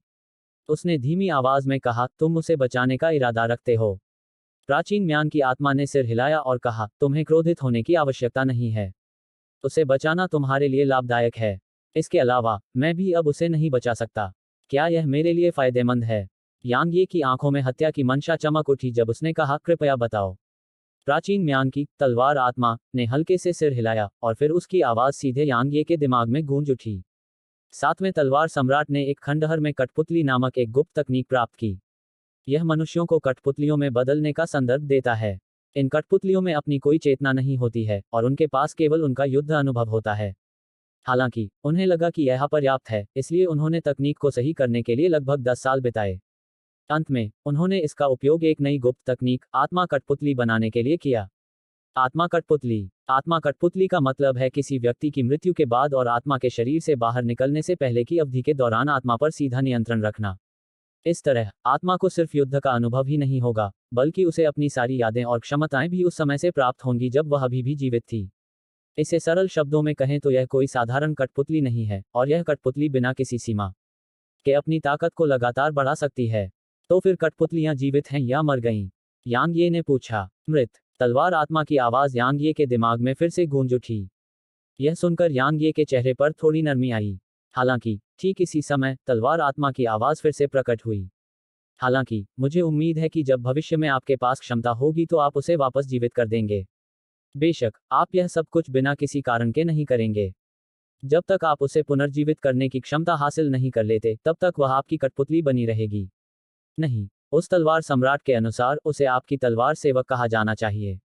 एक शीर्ष राजा क्षेत्र तलवार सेवक जिसके पास 8वें स्तर की तलवार की मंशा और 8वें स्तर की पवन की मंशा है, वह आपके लिए बहुत मददगार होना चाहिए। यांग ये ने जब यह सुना तो वह बहुत लालच में आ गया। वास्तव में, वह बहुत लालच में आ गया था। आखिरकार, मोकिंग्यू की ताकत बेहद भयानक थी। अगर उसके पास नेदर घोस्ट फ्लेम, प्राचीन म्यान और ड्रैगन शूज नहीं होते, तो उसके लिए उसे मारना बिल्कुल असंभव होता। इसलिए, अगर उसके पास नौकर के रूप में ऐसा असाधारण विशेषज्ञ होता, तो हालांकि, यांग ये अभी भी थोड़ा आराम से रहने में असमर्थ था क्योंकि इस असाधारण नौकर की अपनी इच्छाशक्ति थी। एक बार जब यह किसी महत्वपूर्ण क्षण में उस पर हमला करता, तो यह एक असाधारण हत्यारे के बराबर होता। यांग ये ने उस समस्या के बारे में पूछा जो उसे चिंतित कर रही थी। क्या आप गारंटी दे सकते हैं कि वह मुझसे दूर नहीं जाएगी? मैं नहीं कर सकता। यांग ये के मुंह के कोने फड़क उठे। वह अभी बोलने ही वाला था कि तलवार आत्मा की आवाज एक बार फिर गूंजी। आत्मा कठपुतली तकनीक में एक ही दोष है, और वह यह है कि इस तकनीक का उपयोग करने वाले व्यक्ति के पास लक्ष्य से बढ़कर शक्ति और साधना होनी चाहिए। अन्यथा, यह बहुत संभव है कि लक्ष्य उपयोगकर्ता को नियंत्रित कर ले। यदि आप आश्वस्त हैं, तो मैं समय आने पर आपको यह तकनीक सिखाऊंगा। लेकिन मेरी एक शर्त है। क्या शर्त है? यांग ये ने थोड़ा भौहें सिकोड़ी। यह तलवार आत्मा थोड़ी अविश्वसनीय लगती है। वह वास्तव में मुझसे बातचीत करने की कोशिश कर रही है। अगर भविष्य में तुम्हारे पास क्षमता है तो उसकी जान बचाओ। हम भविष्य में इस बारे में बात करेंगे। यांग ये ने तलवार आत्मा को कोई जवाब नहीं दिया। प्राचीन म्यान की तलवार आत्मा कुछ और कहने का इरादा कर रही थी, लेकिन यांग ये ने अचानक ठंडी आवाज में कहा, मुझ पर विश्वास करो, मैं उसे अभी नष्ट कर दूंगा। उसे दूसरों के साथ सौदेबाजी करना पसंद नहीं था, भले ही वह प्राचीन म्यान की तलवार आत्मा ही क्यों न हो। अध्याय 375 क्रूर। प्राचीन म्यान की तलवार आत्मा ने अपनी आकृति घूमने से पहले हल्की सी आह भरी, और फिर वह अपने असली रूप में लौट आई और यांग ये के सामने तैरने लगी। यांग ये ने प्राचीन म्यान को अपने हाथ में थामे हुए मोके और हुन यू की ओर देखने के लिए मुड़ा। अंत में उसकी नज़र मू जून और मू जून के पीछे खड़े मानव गहराइयों पर पड़ी। उन्हें देखते हुए उसके मुंह के कोनों पर एक ठंडी मुस्कान उभरी, और फिर वह मुड़ा और अपने समूह की ओर चला गया। वह इतना मूर्ख नहीं था कि उन्हें भगा दे। किसी भी मामले में स्वाभाविक रूप से कोई और काम करेगा। निश्चित रूप से मोके, हुन यू और अन्य लोगों की निगाहें मू जून के समूह पर पड़ चुकी थीं। वर्तमान में मू जून के पास कोई मदद नहीं थी, और उनके लिए मू जून और मू जून के पीछे खड़े मानव गहराई से निपटना मुश्किल नहीं था। म्यू जून के चेहरे पर एक उदास भाव था जब उसने मोके, हुन यू और अन्य लोगों को अपनी ओर देखते हुए देखा। उसने उम्मीद नहीं की थी कि यांग ये की ताकत वास्तव में इतनी भयानक होगी कि यांग ये वास्तव में मो कबीले से तलवार दाव में उस अद्वितीय प्रतिभा को मारने में सक्षम था। बेशक उसे मो किंग्यू के भाग्य की परवाह नहीं थी, और उसे केवल उस स्थिति की परवाह थी जिसमें वह भी था। अगर वह मानव प्रोफोफस के इस समूह का नेतृत्व करना जारी रखना चाहता है, तो उसे मोके, हुन यू और तीनों जातियों के अन्य लोगों का सामना करना पड़ेगा। वह उनसे डरता नहीं था, लेकिन उसे हिडन ड्रैगन रैंकिंग के लिए अपनी ताकत बनाए रखनी थी, इसलिए इन मानव प्रोफोफस के लिए ऐसा जोखिम उठाना उचित नहीं था। जब उसने यहां तक सोचा, तो म्यूजुन ने कंधे उचका दिए और कहा, मैंने इस मामले में हस्तक्षेप न करने का फैसला किया है। जैसे ही उसने बोलना समाप्त किया, उसने अपने पीछे खड़े मानव गहराइयों पर एक और नजर भी नहीं डाली, और वह बस घूमकर एक तरफ चला गया। मू जून के पीछे खड़े मानव डिपोटर्स के चेहरे पर भाव तब भद्दे हो गए थे जब उन्होंने उसे सुना। जाहिर है, उन्हें उम्मीद नहीं थी कि मू जून वास्तव में उन्हें ऐसे ही छोड़ देगा। बेशक उनके पास अभी मू जून पर नाराज होने का समय नहीं था, क्योंकि वे वर्तमान में ऐसी स्थिति में थे जहां उनके पास केवल तीसरे स्तर पर जाने या मरने का विकल्प था। सिर झुकाकर वे वास्तव में ऐसा करने के लिए तैयार नहीं थे। आखिरकार उन्होंने यहां जगह पाने के लिए अपनी जान जोखिम में डाली थी, लेकिन वे यहां रहने की हिम्मत भी नहीं कर पाए।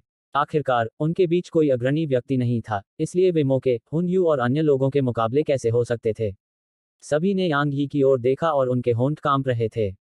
वे कुछ कहना चाहते थे, लेकिन जब उन्होंने अपने पिछले फैसले के बारे में सोचा, तो अंत में उनमें से किसी ने कुछ नहीं कहा। उनमें से कई लोग हल्की सी आह भरकर नीचे जाने वाले थे। उन्हें मार डालो, किसी को मत छोड़ो। मोके की बर्फीली और हड्डी भेदने वाली आवाज अचानक गूंजी। उसके बाद अनगिनत शैतानी डीपफर, अधोगम्य डीपफर और राक्षसी डीपफर चमक उठे और तुरंत मानव डीपफर के समूह पर हमला कर दिया। मानव डीपफर अपने सदमे से उबर भी नहीं पाए थे कि उनमें से 10 से ज्यादा लोग तुरंत मारे गए। एक बार जब वे अपने सदमे से उबर गए, तो सभी मानव गहराई वाले लोग भयभीत हो गए। हालांकि उनकी प्रतिक्रियाएं धीमी नहीं थीं, और उन्होंने जल्दी से जवाबी हमला शुरू कर दिया। मोके ने यांग ये की तरफ देखा, लेकिन यांग ये की आंखें अभी हल्के से बंद थीं। ऐसा लग रहा था जैसे उसने इस दृश्य पर ध्यान ही नहीं दिया था। मोके का दिल कांप उठा जब उसने यह दृश्य देखा, क्योंकि यांग ये की निर्दयता उसकी शैतान जाति के बराबर थी। यांग यी की राय में उसे विश्वासघात पसंद नहीं था। पहले उसने उन्हें अपना ही समझा था, इसलिए वह उनके लिए अपने हितों का त्याग करने को तैयार था। क्योंकि उसके दिल में जो लोग उसका अनुसरण करते थे, वे उसके अपने हितों से कहीं ज्यादा महत्वपूर्ण थे। दुर्भाग्य से उन्होंने अपने हितों के लिए उसे त्यागने का फैसला किया था। चूंकि वे हृदयहीन थे, इसलिए उसके लिए वफादार होने की कोई आवश्यकता नहीं थी। चूंकि उन्होंने उसे त्याग दिया था, इसलिए स्वाभाविक रूप से उसे भी उन्हें त्यागना पड़ा। यांग ये एक संकीर्ण सोच वाला व्यक्ति था। दुश्मनी का बदला दयालुता से चुकाना। क्षमा करें, लेकिन यांग ये इतना महान व्यक्ति नहीं था। इसलिए यांग ये ने तीनों जातियों के प्रगाढ़ लोगों द्वारा किए जा रहे भयानक नरसंहार की अनदेखी की। वरिष्ठ भाई यांग, कृपया हमारे पिछले संबंधों पर विचार करें और हमारी मदद करें। हम तीसरे स्तर तक जाने को तैयार हैं। हम नीचे जाने को तैयार हैं। वरिष्ठ भाई यांग, कृपया हमारी मदद करें। भाई यांग, यह हमारी गलती थी और हमें इसका एहसास हो गया है। कृपया हमारी गलतियों को माफ करें और हमारी मदद करें। हम आपकी मदद के लिए हमेशा आभारी रहेंगे। यांग ये, क्या तुम सचमुच निर्दयता से देखते रहोगे जब हम यहाँ नष्ट हो जाएंगे? अंत में तीनों जातियों के विशेषज्ञों के सामने मानव दीप शिक्षक कोई मुकाबला नहीं कर पाए। कुछ ही समय में उनमें से आधे से ज्यादा लोग मर गए। वे असहाय थे और केवल यांग ये के समूह से ही मदद मांग सकते थे। हालांकि यांग ये ने ऐसा व्यवहार किया जैसे उसने उनकी मदद के लिए पुकार नहीं सुनी हो और वह बस चुप रहा। चूंकि यांग ये चुप रहा, इसलिए उसके पीछे बैठे लोग भी स्वाभाविक रूप से उसकी तरह चुप रहे, भले ही वे इस दृश्य को सहन करने में असमर्थ थे। आखिरकार वे दोनों एक साथ जीवन और मृत्यु की लड़ाई से गुजरे थे। हालांकि जब उन्होंने सोचा कि कैसे इन लोगों ने चौथे स्तर पर रहने और उन्हें छोड़ने का विकल्प चुना, तो उनकी दया काफी हद तक कम हो गई थी। कभी कभी चुनाव बहुत महत्वपूर्ण होते हैं। सही चुनाव सफलता की ओर ले जाता है, गलत चुनाव विनाश की ओर ले जाता है। इसमें कोई संदेह नहीं था कि इन लोगों ने गलत चुनाव किया था।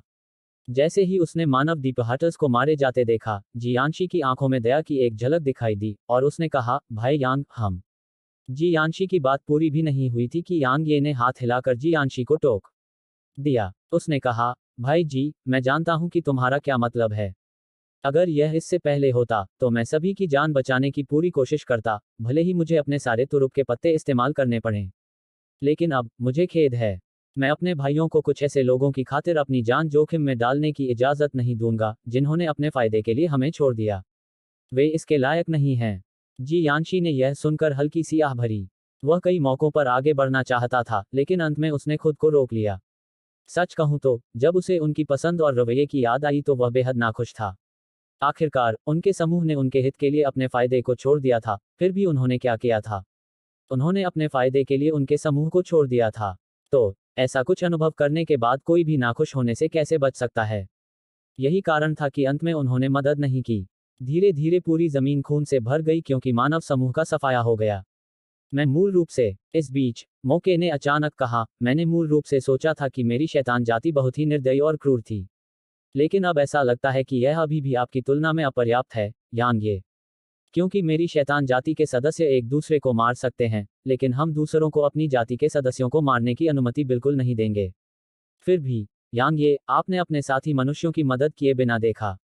क्या ऐसा हो सकता है कि आपको डर नहीं है कि यह आपके पीछे मानवीय गहराई को निराश करेगा? क्रूर, यांग ये ने मुस्कुराते हुए कहा, मैं सिर्फ अपने लिए जिम्मेदार हूं। जहां तक उनका सवाल है, मुझे खेद है लेकिन उन्होंने मुझे छोड़ दिया।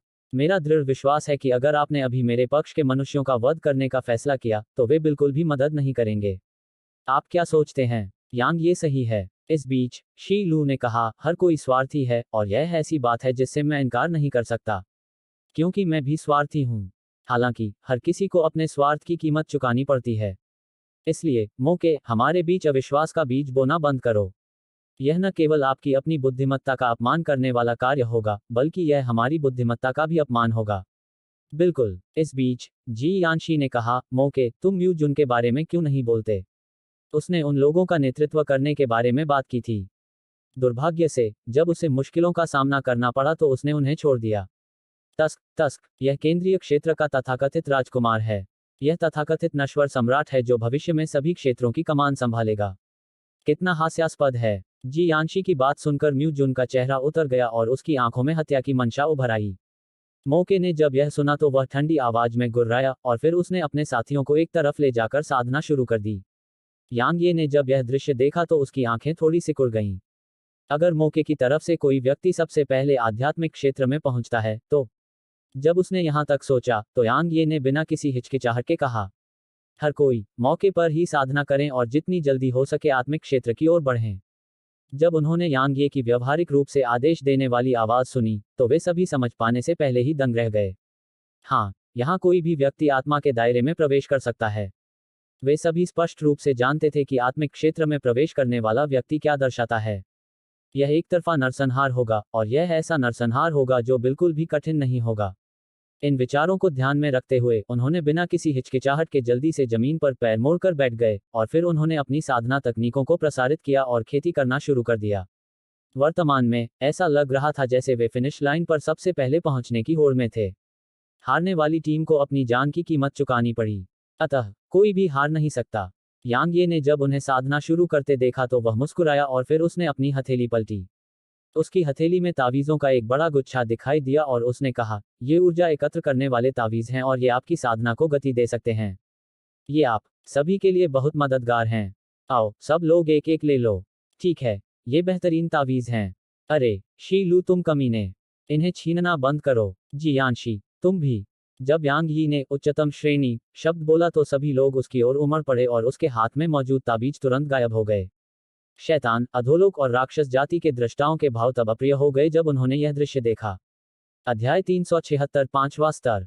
यांग ये ने मौके और दूसरों पर कोई ध्यान नहीं दिया और वह क्रॉस लेग बैठ गया और उसने भी साधना शुरू कर दी। इस समय तलवार आत्मा की आवाज अचानक उसके दिमाग में गूंज उठी। मेरा सुझाव है कि आप 5वें स्तर पर जाएं। यांग ये ने पूछा तो उसकी भौहें थोड़ी सिकुड़ गईं। 5वां स्तर। आपकी वर्तमान शक्ति राजा क्षेत्र के शिखर पर है और आपकी साधना बहुत स्थिर है। हालांकि आत्मिक क्षेत्र में आगे बढ़ने के लिए बहुत अधिक ऊर्जा की आवश्यकता होती है। भले ही आप यहां भी आगे बढ़ सकते हैं, लेकिन आप मौके हुनयू और लुओजू से निश्चित रूप से धीमे होंगे। क्योंकि वे आत्मिक क्षेत्र में आधे कदम की दूरी पर हैं, इसलिए वे अधिकतम 2 दिनों के भीतर आत्मिक क्षेत्र में कदम रख पाएंगे। यांग ये ने जब यह सुना तो उसकी भौहें और भी सिकुड़ गईं। हालांकि उसे इससे कोई फर्क नहीं पड़ा क्योंकि यह तो बस एक स्तर ऊपर था। मानो वह यांग ये के विचारों को जानती हो। तलवार आत्मा की आवाज एक बार फिर गूंज उठी। ऐसा मत सोचो कि तुम एक आध्यात्मिक क्षेत्र के विशेषज्ञ को चुनौती देने के लिए साधना के क्षेत्र को पार कर सकते हो। आखिरकार एक आध्यात्मिक क्षेत्र के प्रगाढ़ व्यक्ति के भीतर की गहन ऊर्जा एक कदम और आगे संघनित हो गई है और यह एक आभा बन गई है। एक आध्यात्मिक क्षेत्र का प्रगाढ़ व्यक्ति अपने विरोधियों के हमलों को विकृत कर सकता है जो उनकी आभा के दायरे में प्रवेश करते हैं। यह क्षमता आध्यात्मिक क्षेत्र से नीचे के प्रगाढ़ व्यक्तियों के लिए बहुत घातक कही जा सकती है।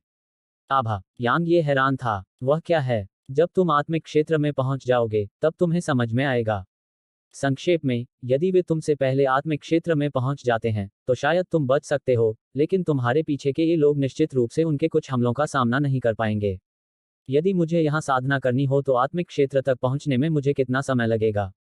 3 दिन। यांग ये ने जब यह संख्या सुनी तो वह कड़वी मुस्कान के साथ मुस्कुराया। शायद 3 दिन दूसरों के लिए बहुत तेज थे, लेकिन उसके लिए यह थोड़ा धीमा था। अगर यह वैसा ही था जैसा तलवार आत्मा ने कहा था, तो मौके हुनयू और लुओजू में से कोई व्यक्ति निश्चित रूप से इन 3 दिनों के बीतने से पहले ही आत्मा क्षेत्र प्राप्त कर लेता। एक बार जब वे आत्मा क्षेत्र के विशेषज्ञ बन गए, तो यह निश्चित रूप से उनके पक्ष के मानव गूढ़ लोगों के लिए एक आपदा होगी। काफी देर तक गहराई से विचार करने के बाद यांग ये ने कहा, क्या मैं 5वें स्तर तक जा सकता हूँ? बिना कोशिश किए तुम्हें कैसे पता चलेगा? यांग ये चुप हो गया। थोड़ी देर बाद वह अचानक मुस्कुराया। प्राचीन म्यान की तलवार आत्मा सही है। अगर मैं कोशिश नहीं करूंगा तो मुझे कैसे पता चलेगा कि मैं नहीं कर सकता? इसलिए यांग ये खड़ी हुई और 5वें स्तर के प्रवेश द्वार की ओर चल दी। इस बीच आसपास के सभी लोगों ने अपनी आंखें खोलीं और यांग ये को देखा। तुम अपनी योग्यता को बहुत ज्यादा आंक रहे हो। हुनयू के मुंह के कोनों पर उपहास की एक झलक उभरी। मौके की भौहें तन गईं, जबकि उसकी आंखों में एक चिंतनशील भाव उभर आया। इसके बजाय लुओजू ने अत्यधिक रुचि का भाव प्रकट किया। यांग ये ने उनकी निगाहों की अनदेखी की और 5वें तल के प्रवेश द्वार पर चला गया। वहां प्रकाश की एक पतली नीली बाधा थी। प्रकाश की बाधा क्रिस्टलीय, पारभासी थी और शानदार रोशनी से टिमटिमा रही थी। इसके अलावा इसमें कुछ भी असाधारण नहीं था। यांग ये ने अपनी हथेली को पलटने से पहले कुछ देर तक नीली रोशनी की बाधा को देखा और ड्रैगनबोन उसकी मुट्ठी में आ गई। उसके भीतर की गहन ऊर्जा तुरंत ड्रैगनबोन में बह गई। उसी समय नेदर घोस्ट फ्लेम ने खुद को ड्रैगनबोन से जोड़ लिया। यांग यी की आकृति अचानक उसके पैर की नोक से बल लगाकर तेजी से घूम गई और फिर ड्रैगनबोन नीली रोशनी अवरोध की ओर क्षैतिज रूप से आगे बढ़ गया। टकराना। यांग यी की अभिव्यक्ति बदल गई जैसे ही उसकी तलवार उसके संपर्क में आई, क्योंकि एक भयानक और विशाल बल अचानक नीली रोशनी की बाधा से टकराया था और इसने उसके हाथ को तुरंत सुन्न कर दिया जबकि उसका शरीर उड़ गया। वह लगभग 30 मीटर तक उड़ता रहा और फिर जमीन पर गिर गया। हास्यास्पद। हुनयू के चेहरे पर उपहासपूर्ण भाव स्पष्ट था। मौके ने अपना सिर हिलाया और अपनी नजरें हटा लीं। लुओजू की आंखों में निराशा की एक झलक दिखाई दी और फिर उसने अपनी नजरें हटा लीं। यांग ये धीरे से खड़ा हुआ और अपने दाहिने हाथ को देखने लगा। उसकी हथेली पर लाल रंग की दरार खुल गई थी। यांग ये ने अपनी मुट्ठी कस ली और उसकी नजर नीली रोशनी वाले बैटिया पर पड़ी। इस बार उसकी आंखों में अभूतपूर्व गंभीरता थी।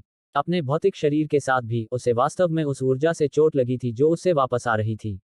बेशक सबसे महत्वपूर्ण बात यह है कि नेदर घोस्ट फ्लेम वास्तव में इसके खिलाफ बेकार था।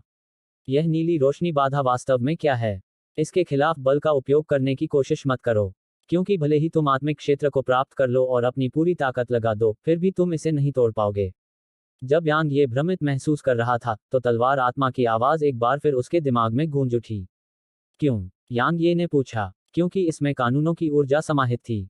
जब तक आपकी ताकत इतनी दुर्जय न हो कि आप इस प्रकाश अवरोध को बनाने वाले व्यक्ति के कानूनों की अवहेलना कर सकें, तब तक आप इसे तोड़ सकते हैं। बेशक, अगर आप अभी नेदर घोस्ट फ्लेम की ताकत को पूरी तरह से प्रदर्शित करने में सक्षम हैं, तो आप इसे भी पूरा कर पाएंगे। हालांकि ऐसा लगता है कि आप अभी इसे पूरा करने में असमर्थ हैं। तो फिर तुमने मुझे यहाँ आने के लिए क्यों कहा? यांग ये थोड़ा नाराज था। दरअसल, वह समझ सकता था कि अपनी मौजूदा ताकत से नीली रोशनी की बाधा को तोड़ना उसके लिए बिल्कुल असंभव था। कुछ देर की खामोशी के बाद, तलवार आत्मा की आवाज अचानक यांग ये के दिमाग में फिर से गूंज उठी। तुम्हारे पास वह रहस्यमयी भंवर है। शायद यह तुम्हें वहां जाने की अनुमति दे सके। यांग ये के मुंह के कोने फड़क उठे। दरअसल, यांग ये को भी विश्वास था कि अगर रहस्यमयी भंवर तैयार हो जाए, तो वह निश्चित रूप से प्रकाश अवरोध को तोड़ने में सक्षम होगा। हालांकि, उसने उसकी बात बिल्कुल नहीं मानी। लेकिन यांग ये ने हार मानने से इनकार कर दिया और कोशिश करना चाहा। यांग ये फिर से नीली रोशनी की बाधा पर चला गया, और फिर आसपास के अन्य लोगों ने एक बार फिर उसे देखने के लिए अपनी आंखें खोलीं। हालांकि, उन्होंने जल्दी से अपनी आंखें बंद कर लीं, जबकि लुओजू ने पहले तो अपनी आंखें भी नहीं खोली थीं। जहां तक उनका सवाल था, यांग ये अपनी ताकत को ज्यादा आंक रहा था क्योंकि वे नीली रोशनी की बाधा की क्षमता के बारे में बहुत स्पष्ट रूप से जानते थे। इसे पहले मार्शल भगवान ने स्थापित किया था, और इसके निर्माण के पीछे का उद्देश्य भविष्य के मार्शल देवताओं के अलावा अन्य लोगों को 5वें स्तर में प्रवेश करने से रोकना था। जहां तक पहले मार्शल भगवान ने ऐसा क्यों किया था, इसका उत्तर उन्हें बहुत पक्का नहीं था। वे केवल इतना जानते थे कि 5वें स्तर से बाहर निकलने वाले हर एक मार्शल भगवान ने अपनी ताकत में बहुत बड़ा सुधार प्राप्त किया था। सीधे शब्दों में कहें तो 5वां स्तर मार्शल देवताओं के लिए विरासत का स्थान था, और निस्संदेह अन्य लोगों के लिए इसमें प्रवेश करना असंभव था। उल्लेखनीय बात यह थी कि तलवार संप्रदाय के संस्थापक पूर्वज भी 5वें स्तर में प्रवेश करने में सक्षम नहीं थे। हालांकि, यह किसी भी चीज का प्रतिनिधित्व नहीं करता था। आखिरकार, उस युग के मार्शल भगवान को भी 5वें स्तर से उभरने पर तलवार संप्रदाय के संस्थापक पूर्वज द्वारा पराजित किया गया था। तो अंत में, दुनिया में अफवाह यह थी कि तलवार संप्रदाय के संस्थापक सम्राट ने इतने सालों पहले इसमें प्रवेश करने से मना कर दिया था। हालांकि, कोई नहीं जानता था कि क्या वह वास्तव में इसमें प्रवेश करने से मना करता था या नहीं। संक्षेप में, मार्शल देवताओं के अलावा कोई भी 5वें स्तर में प्रवेश करने में सक्षम नहीं था। फिर भी अब, यांग ये वास्तव में 5वें स्तर पर चढ़ने का इरादा रखता है। तो क्या यह एक असंभव सपना नहीं था? यांग ये को इस बात की परवाह नहीं थी कि वे क्या सोचते हैं। उसने नीली रोशनी की बाधा को देखा और फिर धीरे धीरे अपनी आंखें बंद कर लीं और अपनी चेतना को अपने शरीर में डुबो दिया। उसने कहा, तुम इसमें प्रवेश कर सकते हो, है न? छोटा भंवर चुप रहा और उसने कोई प्रतिक्रिया नहीं की। यांग ये स्वाभाविक रूप से ऐसे ही हार नहीं मानेंगे, और उन्होंने कहा, आपको पता होना चाहिए कि अगर मैं 5वें स्तर में प्रवेश करता हूं तो मेरी ताकत में बहुत सुधार होगा। एक बार मेरी ताकत में सुधार होने के बाद, आप स्वाभाविक रूप से बहुत सारे लाभ प्राप्त करने में सक्षम होंगे। इसलिए, अगर हम वहां जाते हैं तो यह एक जीत वाली स्थिति है। आप क्या सोचते हैं? छोटा भंवर अभी भी चुप रहा। देखो, मैं अभी बहुत कमजोर हूं, इसलिए मुझे जल्द से जल्द अपनी ताकत बढ़ानी होगी। नहीं तो मैं कभी भी मर सकता हूं। अगर मैं मर जाऊं तो यह निश्चित रूप से तुम्हारे लिए फायदेमंद नहीं होगा, और यह तुम्हारे लिए हानिकारक भी हो सकता है। तुम निश्चित रूप से ऐसी स्थिति नहीं चाहते हो, है ना? तो तुम्हें बस मेरी थोड़ी मदद करनी होगी और हम 5वें स्तर पर पहुंच जाएंगे। एक बार जब हम ऐसा कर लेंगे, तो मैं निश्चित रूप से अपनी ताकत तेजी से बढ़ा पाऊंगा, और फिर यांग ये लगभग 15 मिनट तक लगातार बोलता रहा। हालांकि, उस छोटे भंवर ने कोई प्रतिक्रिया नहीं की, और ऐसा लगा जैसे उसने यांग ये की बात सुनी ही नहीं। इससे यांग ये घृणा से भर गया। 15 मिनट और बीतने के बाद, यांग ये ने गहरी सांस ली और छोटे भंवर से कहा, हा, मुझे ऐसा लग रहा है कि तुम इस बेवकूफ प्रकाश अवरोध के सामने पूरी तरह से असहाय हो, है ना? बेशक, यह प्रकाश अवरोध इतना भयानक है जबकि तुम अभी इतने कमजोर हो, इसलिए तुम्हारा इसके सामने असहाय होना सामान्य बात है। चिंता मत करो, मैं तुम्हें नीची नजर से नहीं देखूंगा। मैं वास्तव में तुम्हें समझता हूँ। वास्तव में, मेरा विश्वास करो। छोटा भंवर अभी भी चुप था। यांग यी ने जब यह देखा तो उसकी आंखों में निराशा की एक झलक उभरी। ठीक उसी समय जब वह हमेशा के लिए हार मानने वाला था, अचानक वह छोटा भंवर घूमने लगा, और फिर अचानक उसके भीतर से एक बहुत बड़ी शक्ति की किरण बाहर निकली। एक पल में, यांग ये के दिमाग में चक्कर की लहर दौड़ गई, और उसने अपनी अचेत अवस्था में एक स्पष्ट और मधुर ठंडी खर्राटों की आवाज सुनी। हालांकि, उसे इस बात का यकीन नहीं था क्योंकि वह तुरंत बेहोश हो गया था। उसी समय, यांग ये के शरीर के भीतर से गहरे बैंगनी प्रकाश की एक किरण तुरंत निकली, और उसने नीले प्रकाश की बाधा को नष्ट कर दिया। टकराना। एक हल्का धमाका हुआ, जिसके बाद नीले प्रकाश अवरोध पर एक अंतराल तुरंत विभाजित हो गया, और फिर यांग यी को बैंगनी ऊर्जा की एक किरण द्वारा उठाया गया और सीधे प्रकाश अवरोध के पार ले जाया गया। यांग ये के उसमें से प्रवेश करने के बाद प्रकाश अवरोध थोड़ा कांपने लगा, फिर वह अपनी पूर्व स्थिति में आ गया। इस समय चौथे स्तर पर सभी लोग अचंभित थे। हेलो दोस्तों, आप सभी लोगों से एक रिक्वेस्ट है कि कृपया MP स्टोरी बॉय चैनल को सब्सक्राइब करें और वीडियो को लाइक करें। कमेंट करना मत भूलिए। धन्यवाद।